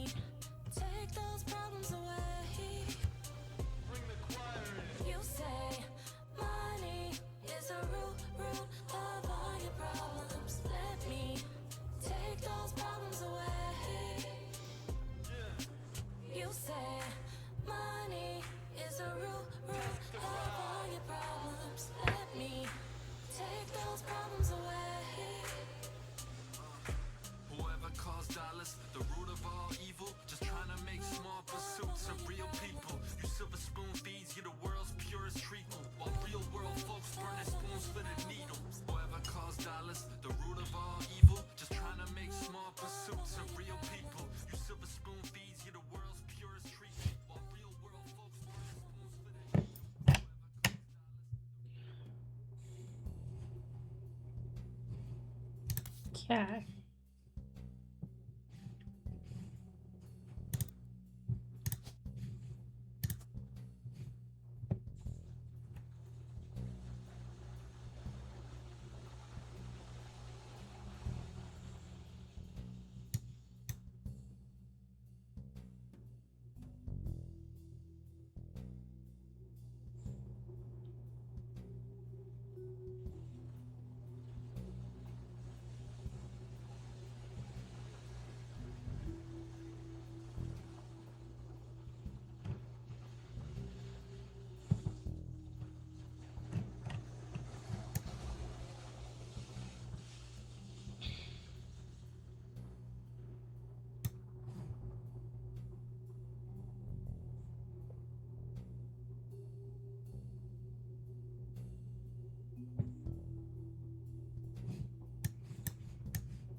What's his name?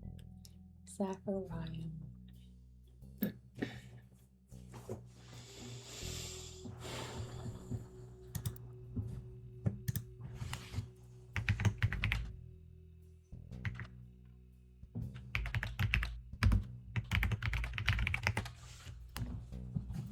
Is that it?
Rose.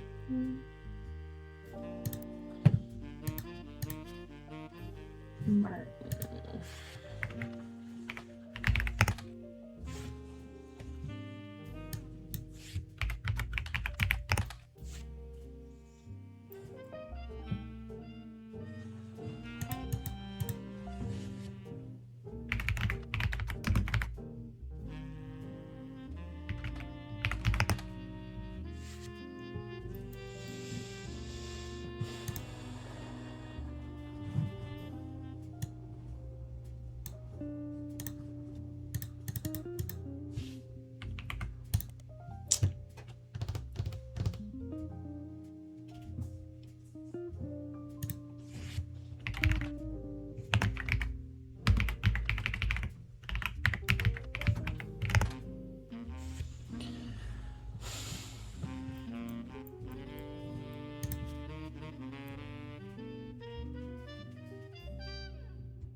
Okay.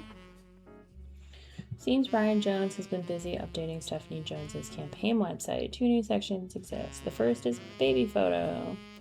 There you see a picture of their new family together in the hospital. According to the site, our daughter was named after her grandmother, which ended up being very fitting considering she was born the night before Christmas.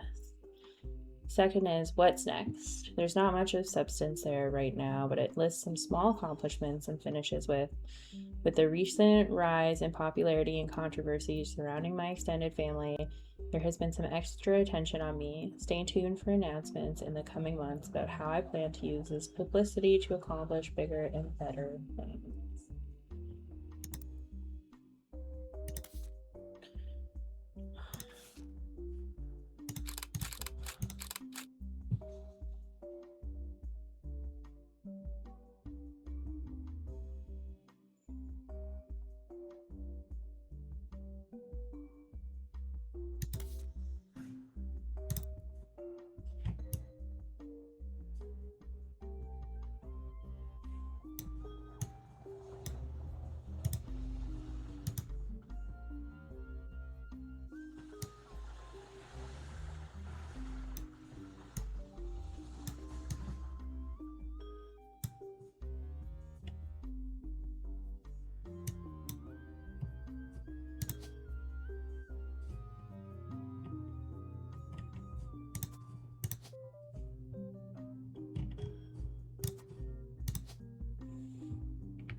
Right. Stephanie landed behind.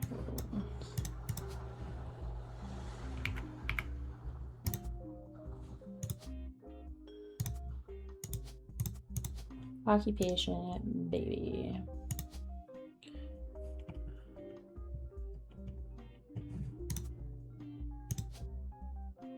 Well, last name's probably Jones.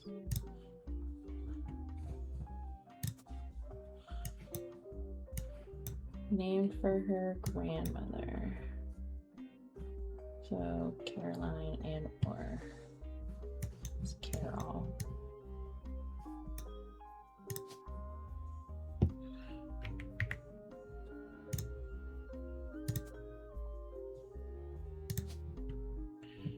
Politics. Sweet.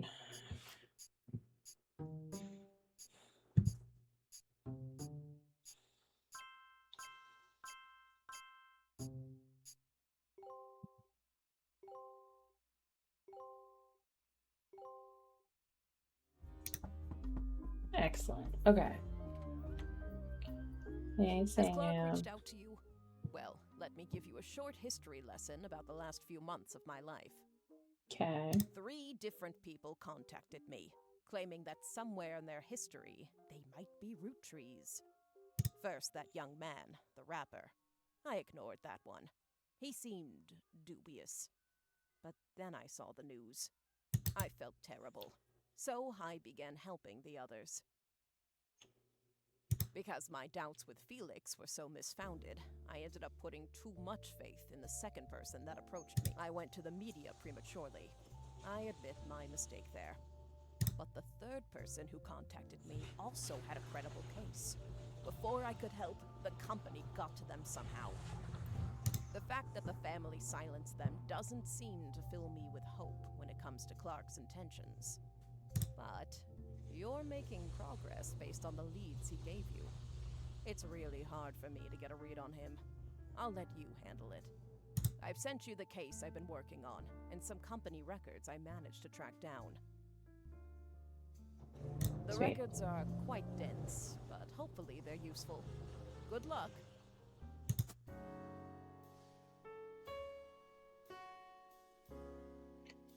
Woo-wee, sucker.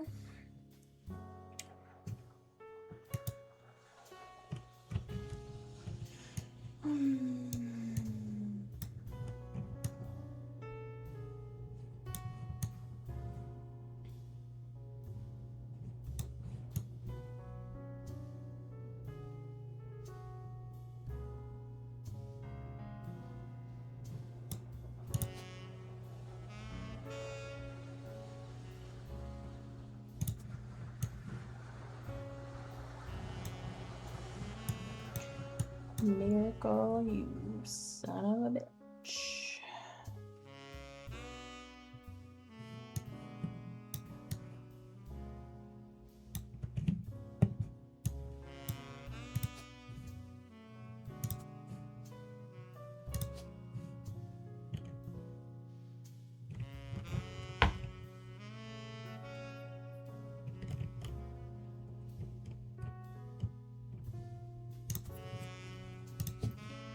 He's a preacher.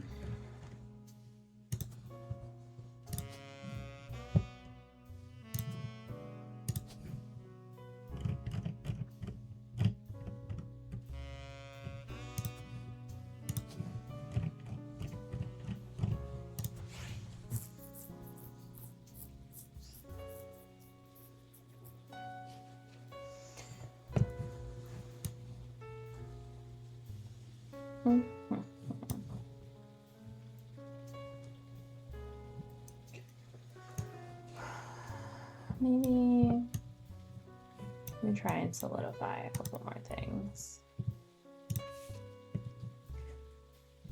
It was given to you by Sam. A woman named Regina Clementine came to her and claimed that her husband has confessed he thinks he's a Roottrie. The details of this case can be found in your evidence. Stuart is the older boy wearing a vest. The woman is Mary Beth Clementine, a singer who may have had an affair with Miracle Roottrie. You philandering son of a bitch.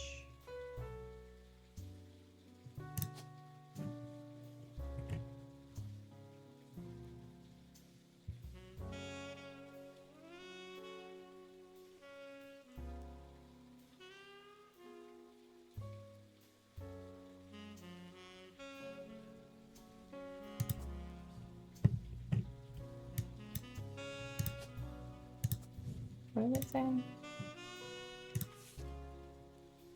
Mary Beth Clementine.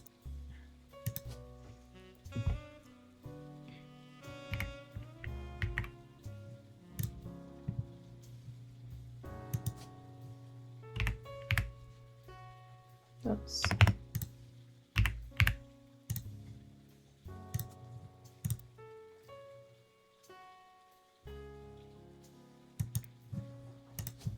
Musician, maybe.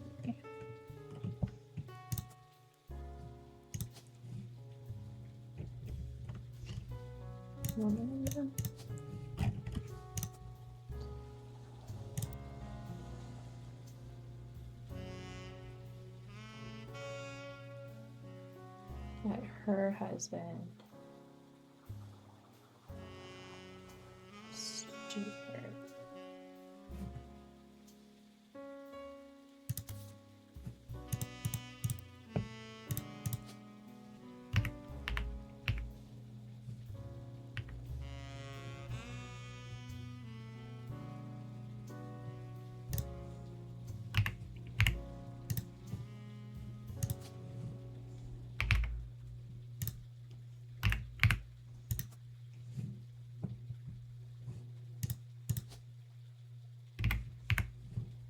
Oops.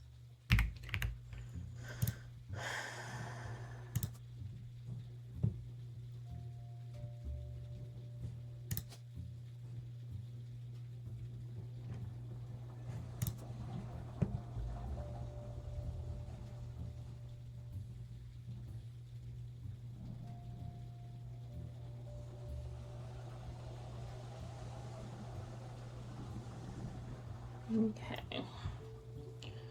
So there's some stuff there.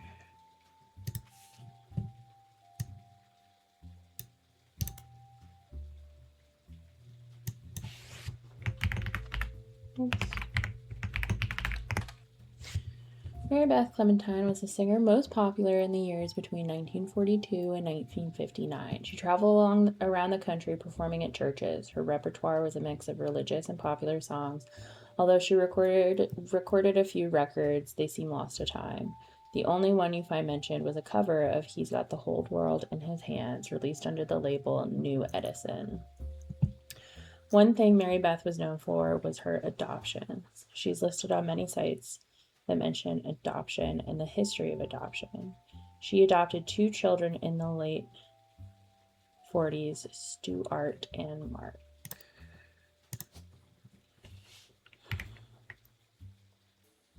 Wait, with a K?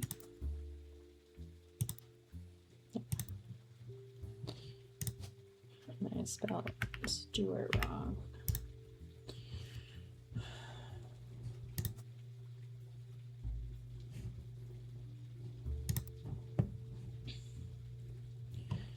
She also spoke as an advocate for the benefits of adoption in front of the United States Congress in 1949, who were convening to debate and discuss the then recent first adoption of an African American child to a white family in the United States. She was specifically there to detail her experience going through the system to adopt Stuart. Her other son was adopted later, and according to a single line on one adoption site, under unusual circumstances. In 1959, it surfaced that Mary Beth had been twice divorced, both times to her manager, Sterling. This ended her career with the religious audience she had been catering to, and while she performed occasionally since then, she's mostly faded into obscurity. Mary Beth passed away at 94 at the age of 76 of a stroke.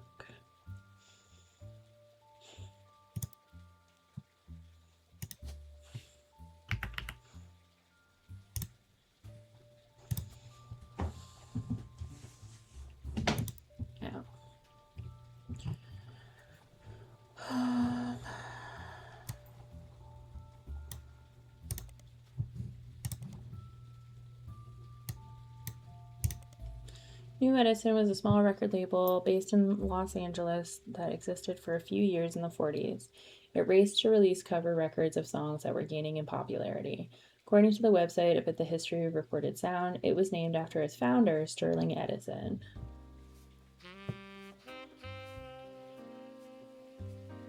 Its biggest claim to fame is being sued by the estate of Thomas Edison and Edison Records versus Edsel. You also find a few references to New Edison and Mary Beth Clementine on sites about old records. One collector says that the Holy Grail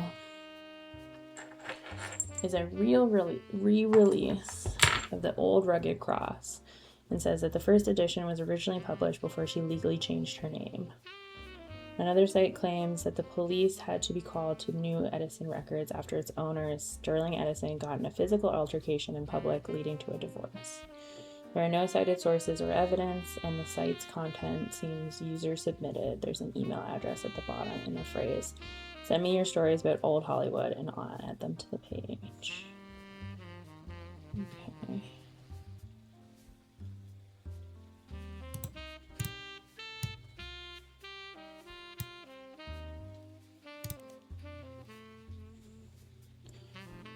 Edison Records was one of the first record labels named after Thomas Edison.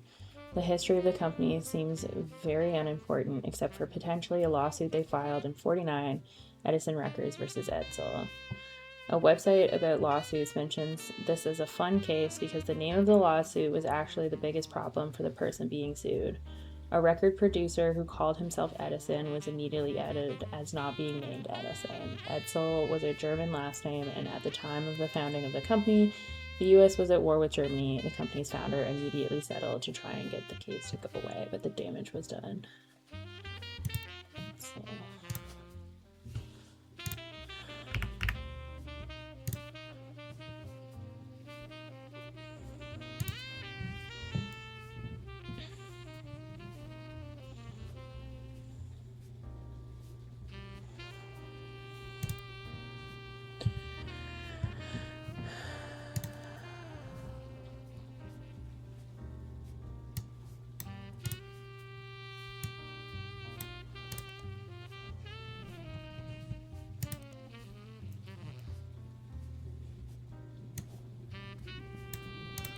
The Old Rugged Cross is a popular hymn that has been covered by many, many artists.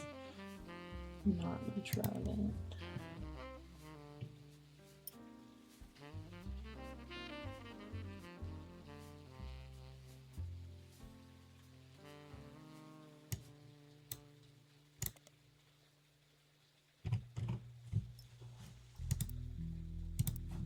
Oops.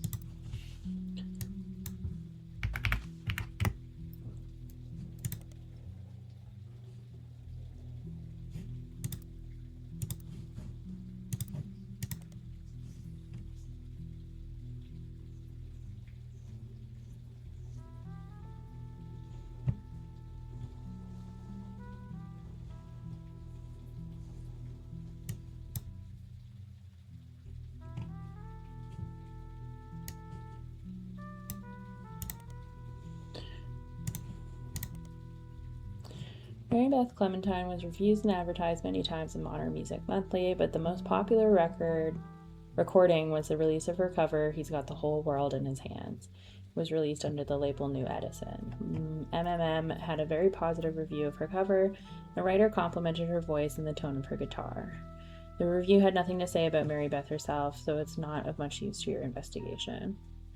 There were also some other Mary Beth Clementine releases that appeared over the years. One of them was The Old Rugged Cross, which is the only song that was advertised but not reviewed.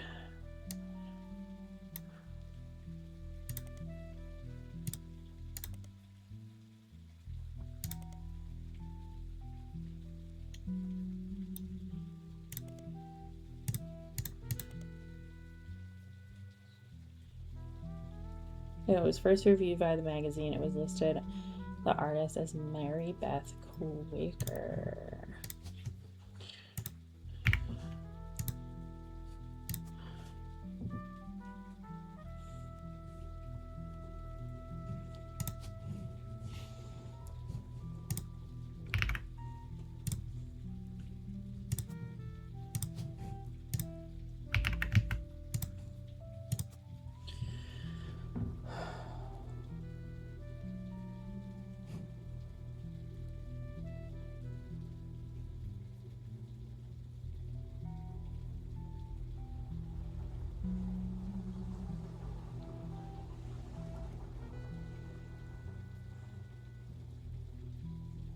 No, I think that it means their last name is Clementine.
Okay.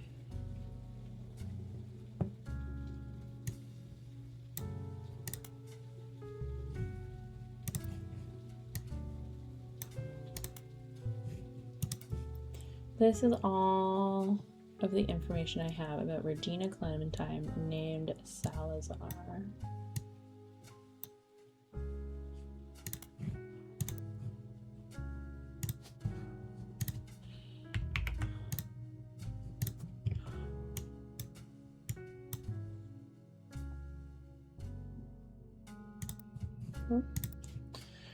From New Orleans, her husband, Stuart Clementine. She wrote me about a month ago. Apparently, the Roottrees lawyers went after her since then.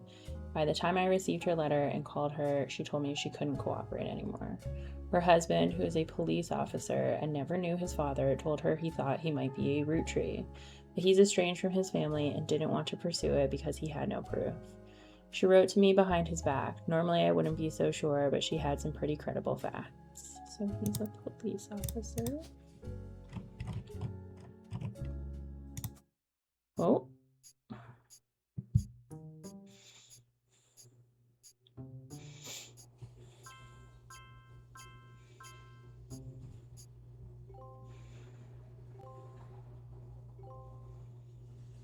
Booyah. Some of it I've been able to confirm. Stuart's mother was Mary Beth Clementine. She was pretty well known in the 30s to 50s, a singer who went on tour to churches. You can look her up online. She was a big proponent of adoption. I know for a fact that she came to Butler County a few times. I remember her when I was younger, and Regina said that Stuart told her they spent a lot of time at the Miracle Church. Okay.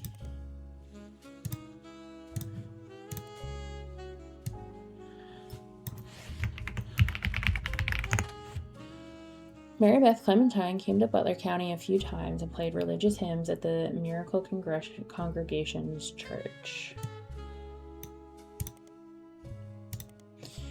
She was mentioned 2 times, though the first visit from 49 was significantly more substantial. Miracle Congregation welcomes Mary Beth Clementine with open arms.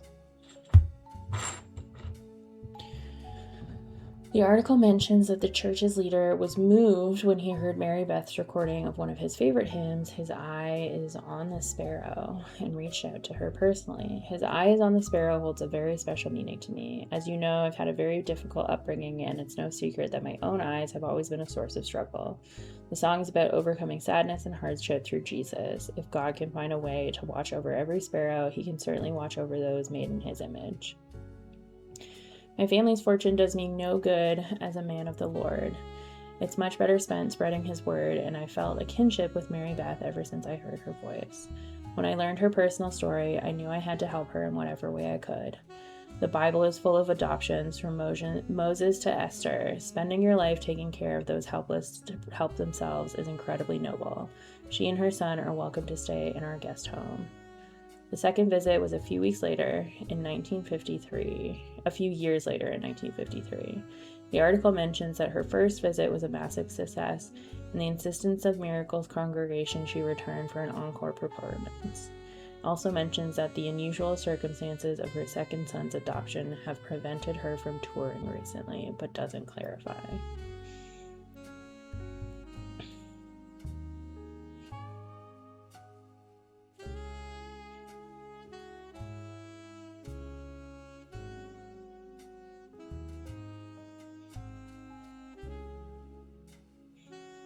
It's not the first one, it's the second one.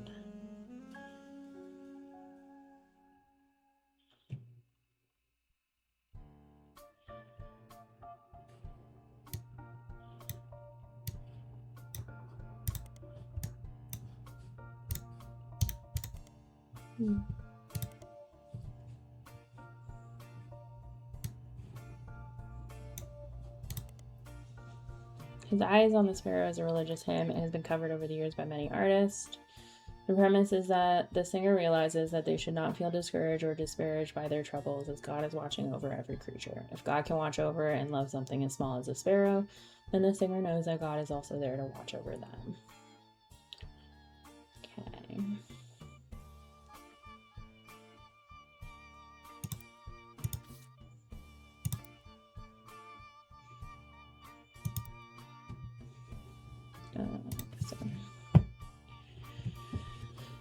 She sent me a photo to prove that she is who she says she is. I've attached it to this email.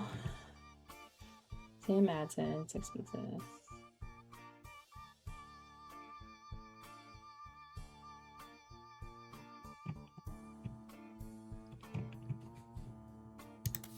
And then this is it.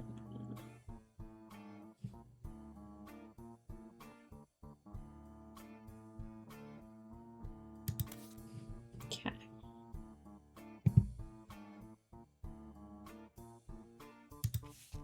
A lot of marks. We were given some partial staff records to cross-reference by Sam Madsen. These records are based on an old tax mailing information and only detail the employees that work directly for Roottrie or in their corporate office. The many laborers on their farms and in their factories are not listed. We're not sure how helpful it would be, except for cross-referencing guys' secretaries and visits overseas. Spider searching people just because they're listed in these books will likely be very time-consuming and a waste of your time. Leadership: Zach Morton, Special Management, Ernest Madsen Jr., Office Staff, Edward Roottree, Lloyd Carpenter, Carl Monroe, Elizabeth Cravensworth. Okay.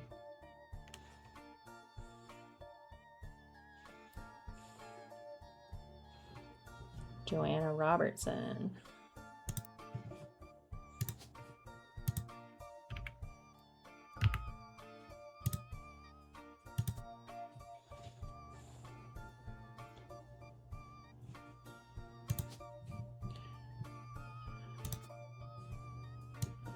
Right. She worked at a video rental store,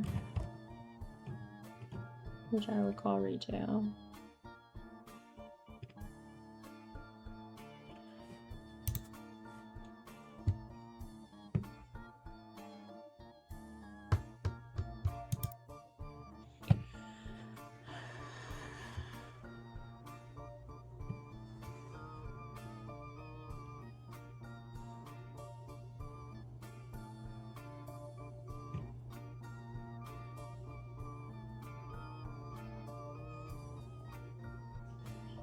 Beth Knox,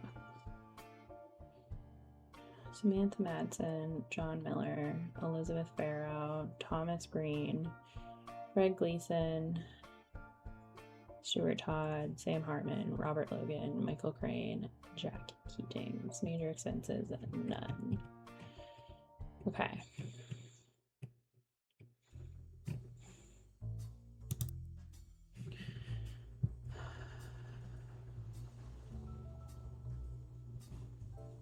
Elias once had a secretary named Elizabeth.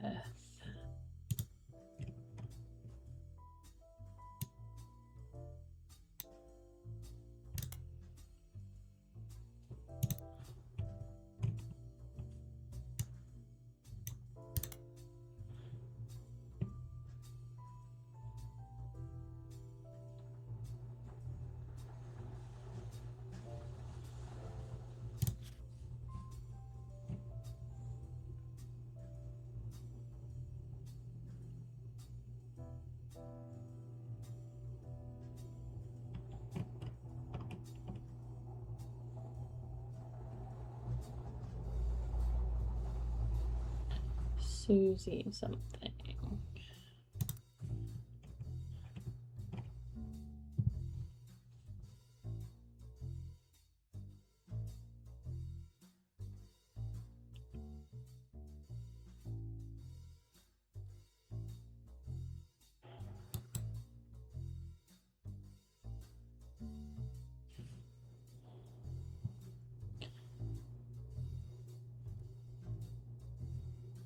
One of Sam's farm supervisors, Elizabeth. So this is that Elizabeth. So I'm going to look out for Pharaoh.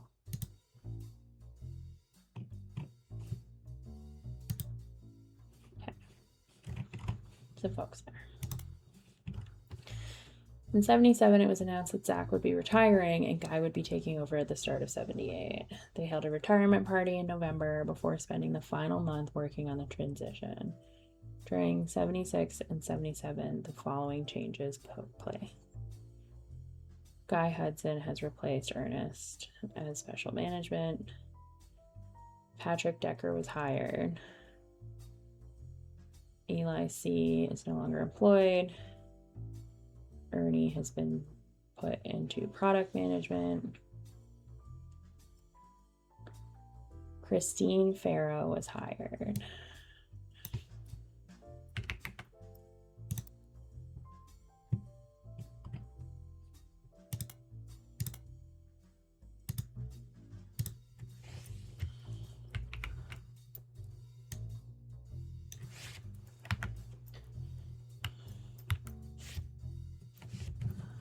Had a daughter.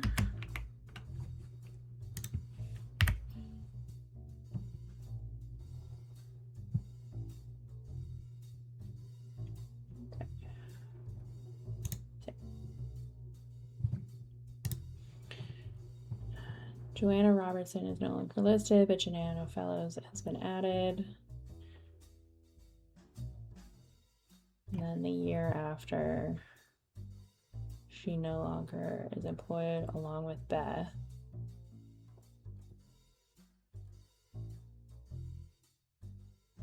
Christine Farrow is no longer listed, but Christine Garland is hired. John Miller is no longer employed by Roottrees. Gwyneth Madsen was hired. Beth Knox 50-year work anniversary bonus, $5,000. Zach Morton retirement party, $20,000. Woo-wee! That is a lot of money.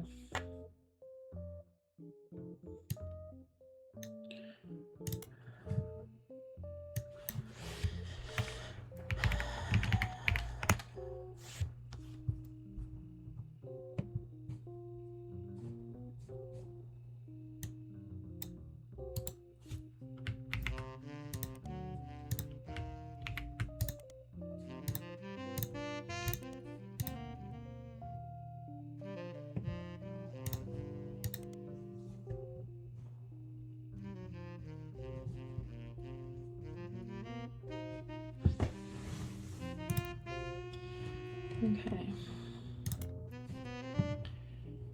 78, Guy Hudson takes over. This began a particularly volatile period in the company's staffing. Many travel expenses are listed. Guy began developing new 5-piece flavors. So, Guy replaces Zach.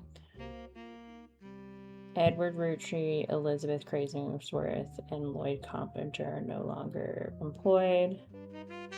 Raffertunes is now listed as office staff. Albert Cross and Fred Cross are no longer employed. This is a terrible way to do this. Christine Garland is no longer working at Roottrees. Beatrice Watts and Corrine Schwartz were hired. Juliet McCullen and Doris Mays are no longer employed by Roottrees. Lisa Lewis and Valerie Ewing are hired.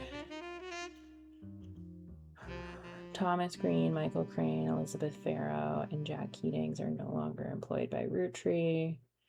Emily Seinfeld and Sam Cattrall were hired. Robert Logan is no longer employed. William Sands was hired. Susan Ford was hired under a special category that existed for a year. Wow, dude. Presidential office refurbishment, $52,000. 5-piece flavor development, caviar, $10,000 a month. Edward Roottree retirement, $75,000. Christmas tree bash, $75,000 or $7,500. New Year's Eve ball, $7,500. Travel expenses, Australia, China, France, Brazil.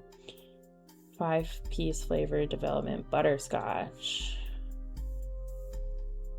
Caviar, July 4th, New Year's Eve. The volatility continued. Many new employees didn't tend to stick around very long.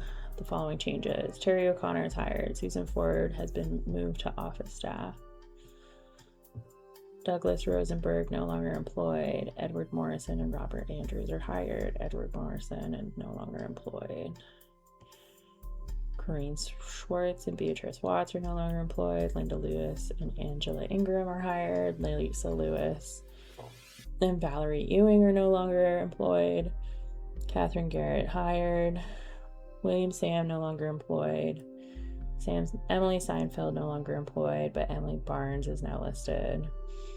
Gwyneth Madsen no longer employed, but Gwyneth Cattrall is now listed. Susan Ford no longer works with this department. Strawberry, Chihuahua, butterscotch, caviar. New Year's Eve ball, 4th of July, Christmas tree bash, strawberry, Chihuahua, butterscotch, caviar, New Year's Eve, 4th of July, Christmas tree, Grandorf Dove donation.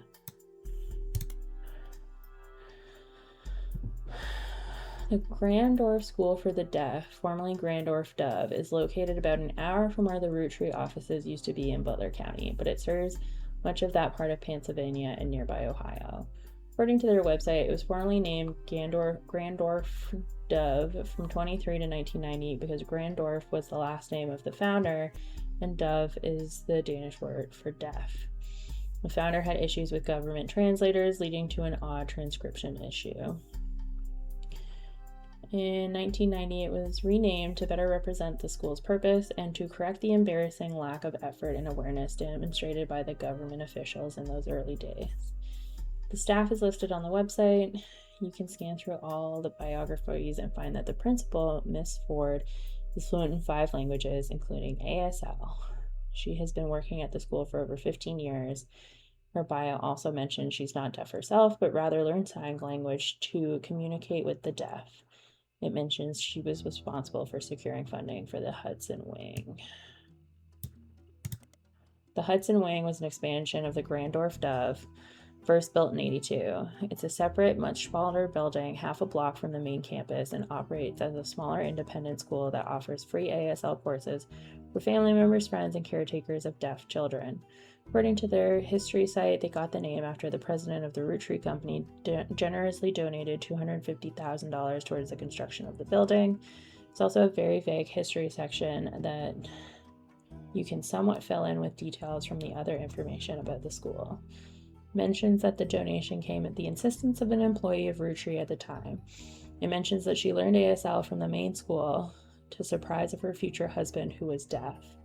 After realizing how useful a service like this could be to non-deaf people that wish to better serve those with hearing issues, she convinced Roottrees management to invest in the school. The Hudson Wing opened, and she became the first teacher at the new campus. At first, it was only operated on weekends, but it has added afternoon classes on some weekdays. Okay.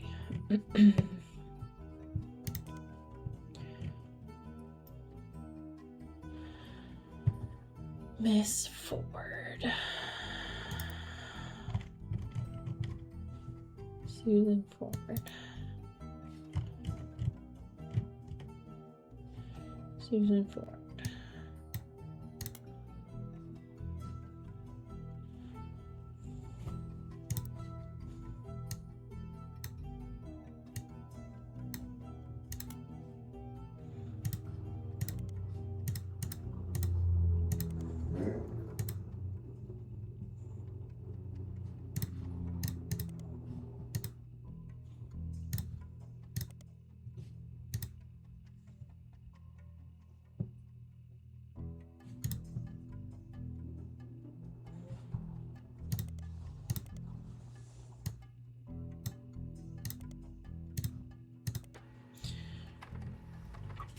Grandorf School for the Deaf has made a few odd appearances here and there in Butler County Times since 1990. It's not too many that you can't look at all of them, and so after scrolling through a few pages, you manage to find something incredibly useful in an article that isn't even focused on the school itself. Local students provide key evidence in scientific study. The article from March of this year mentions that the Ford sisters, who attend public school in Butler County, are one of only a handful of identical twins in the world who suffer from two different genetic issues. One of them has asthma and the other has a deadly allergy to peanuts. Their mother, a Miss Susie Ford, who is principal at the nearby Grandorf School for the Deaf, was originally contacted by researchers looking to identify if there were any sets of twins where one was born deaf and the other was not. While she didn't have any twins attending her school, she asked if her daughters, Melissa and Heather, could be useful, and it turns out they were. She says, they couldn't be more different. My youngest, we all call her that even though it's only by about 15 minutes, is shy but essentially hasn't stopped running from the moment she learned to scamper. Asthma has kept her sister off the soccer field, but she's the definition of extrovert and is even performing in a local production of Is There Life After High School later this year. Okay.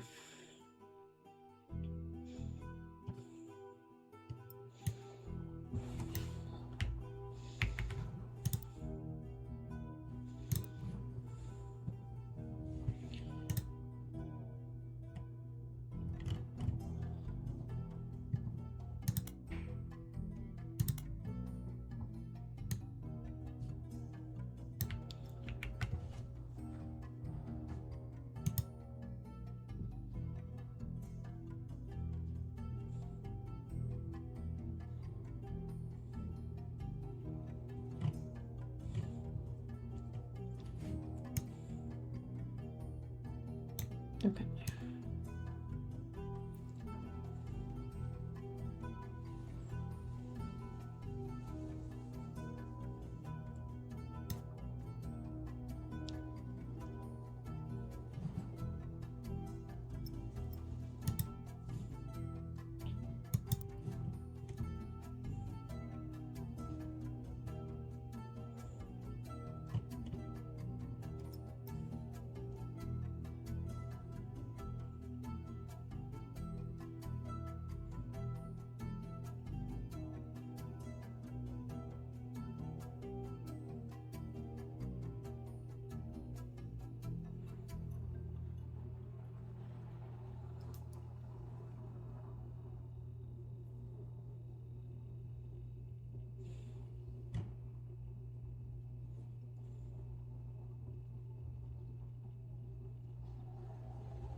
Guy Hudson died in May of 1982, so the first few months of that year continued along the same pattern as they had been.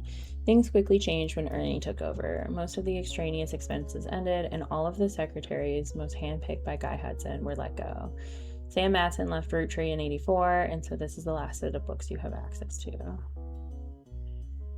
Ernie replaces Guy. Carl Roottree joins as special management. Susan Ford is no longer employed by Roottrees. Douglas Rosenberg was rehired. Angela Ingram, Linda Lewis, and Catherine Garrett are no longer employed. There are no secretaries directly employed by Roottrees. They use a temp agency.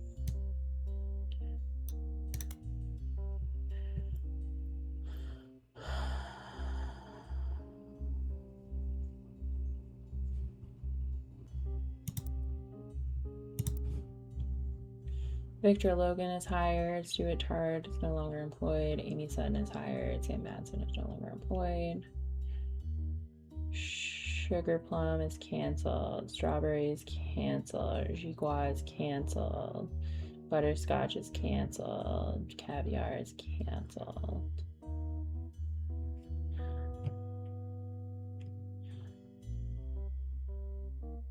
They have the New Year's Eve ball. A 50-year work anniversary bonus. And then Carl is reimbursed for Rue. Okay.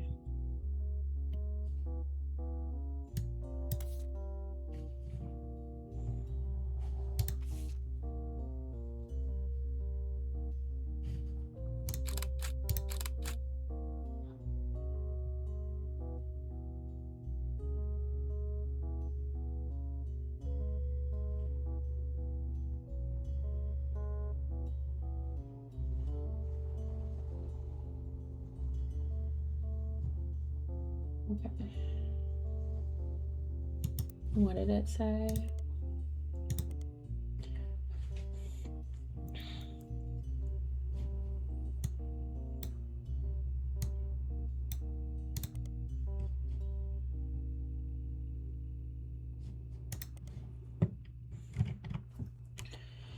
So we got Melissa and Heather.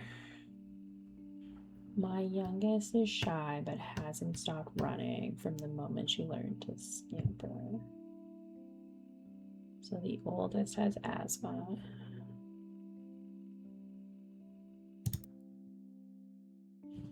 So the flower shirt is the older.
Travel expenses.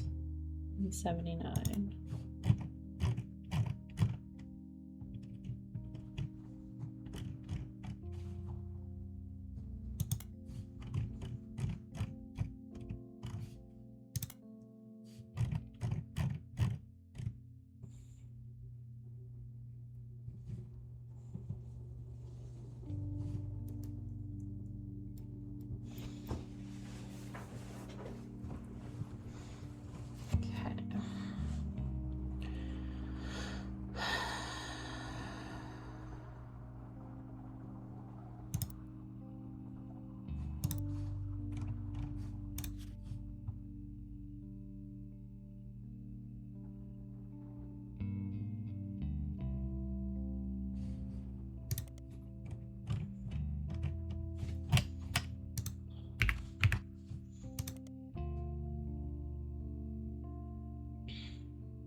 He's 18 and it's 1999.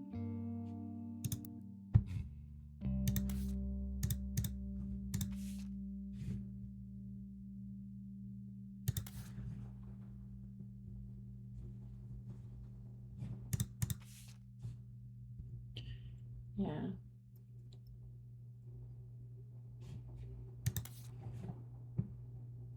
So he's 18 and 99.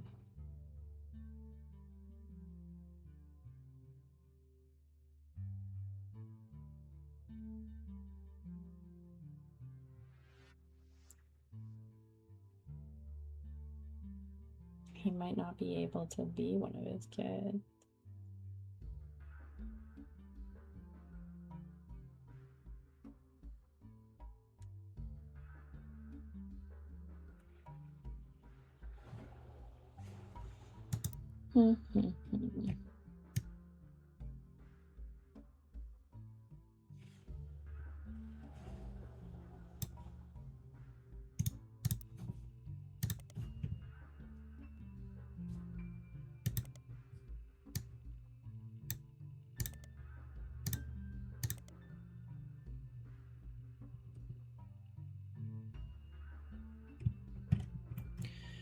Grandorf Dove was a school for the deaf near Butler and was regularly listed in articles with other local schools. The Butler County Times archives includes what seems to be like an endless list of snow cancellations, extracurricular activities, and weekend events that began over 70 years ago and stretched until the last mention in 1990.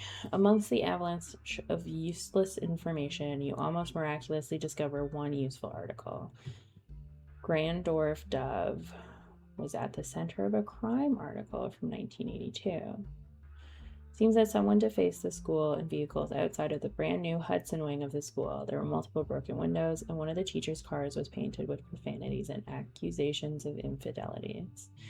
A few weeks later, a follow-up article provides more details. There was one arrest, Thomas Hughes, who was coincidentally a former student at the school. Apparently, the destruction came weeks after he married the school's newest teacher, Mrs. Hughes. She was not a teacher when he went. He graduated a few years earlier. According to the reporter's investigation into the police reports, trials, and restraining orders, Mr. Hughes was convinced that he was not the father of Mrs. Hughes's current pregnancy. He was released on bail, and the school has agreed not to press criminal charges after an agreement was made to pay for the damages and for the couple to begin divorce proceedings. Thomas Hughes, Mrs. Hughes, and the Hudson Swing have all avoided further appearances in the Bully County Times. Have they?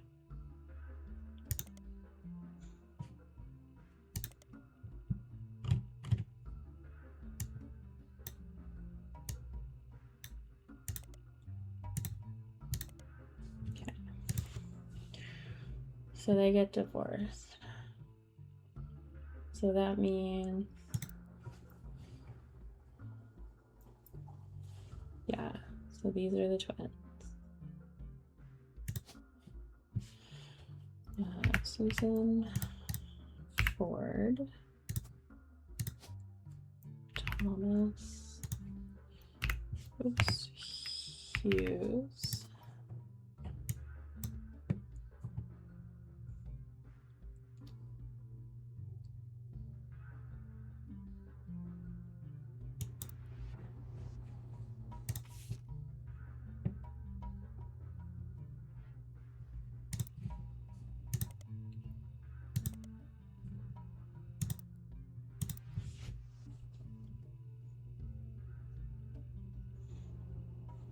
yeah, so this year, Miss Susie Ford, who's principal, Melissa and Heather.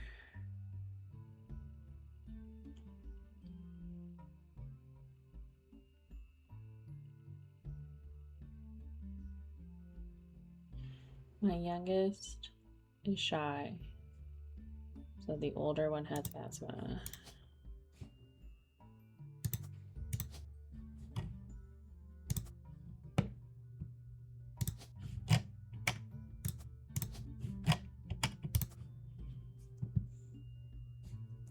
She's a school principal.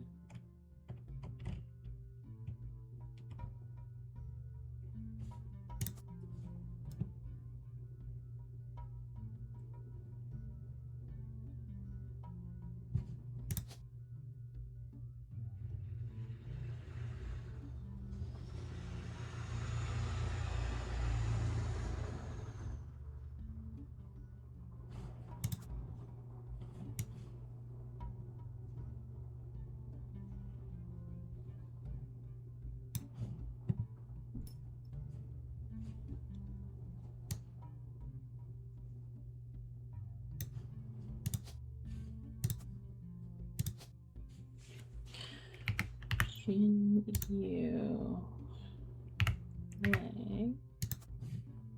She's CEO.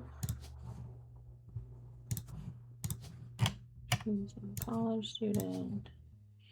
Her name is Min Lang.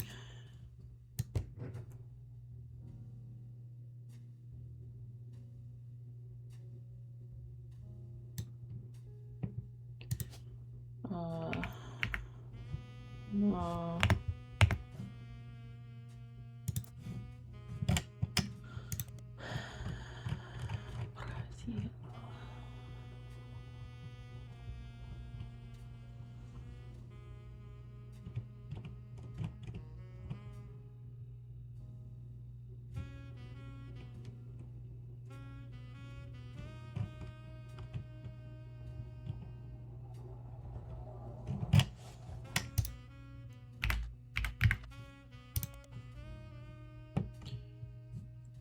It's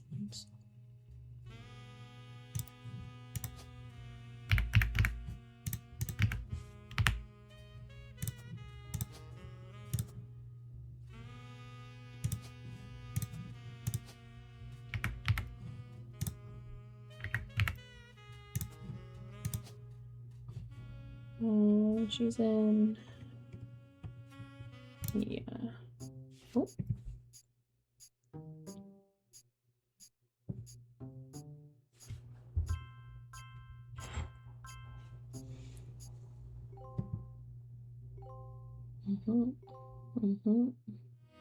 Booyah. Oh, who's here? Sam reached out to me finally. I think I have you to thank for that one. My Sure, family's in a bit of a I'll rough take that. patch. Even though the candy is selling better than ever, everyone is fighting over the trust. The majority of Dissolve us want it. to dissolve it. On paper, it seems like the right decision. The arguments about what to do next are endless and heated. More than a few Roottrees are worried about losing their wealth. I don't think we deserve it more than anyone else. I love my family, my wife, my daughters, even my son, who I hardly ever get to see. I want to keep them safe and secure, but I didn't do anything to deserve this fortune. Hell, I probably deserve it less than most. It took me way too long to get my life together. Okay, enough about me. Here's the deal. I can't stop the majority from voting one way or another. If you keep passing along potential Roottrees, I'll keep adding them to the list. On the other hand, there's been some leaps forward in genetics. It may sound like science fiction, but we can actually determine who's in the family just by testing their DNA. What you've done so far has been very useful. Just keep filling out the tree and we'll prepare for the tests. Okay.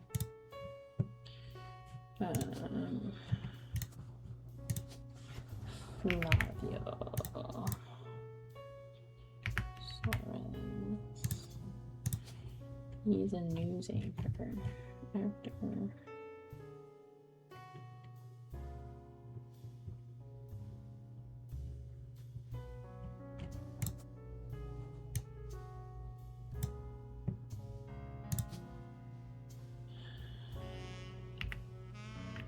What was it?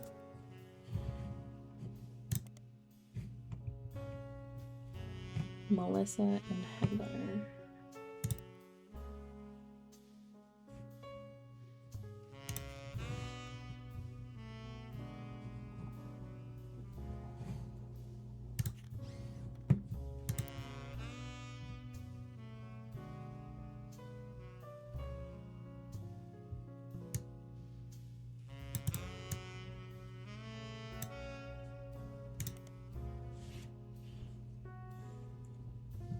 His early life after high school is a musical. It's quite obscure, only appearing on Broadway for 17 performances after a preview period.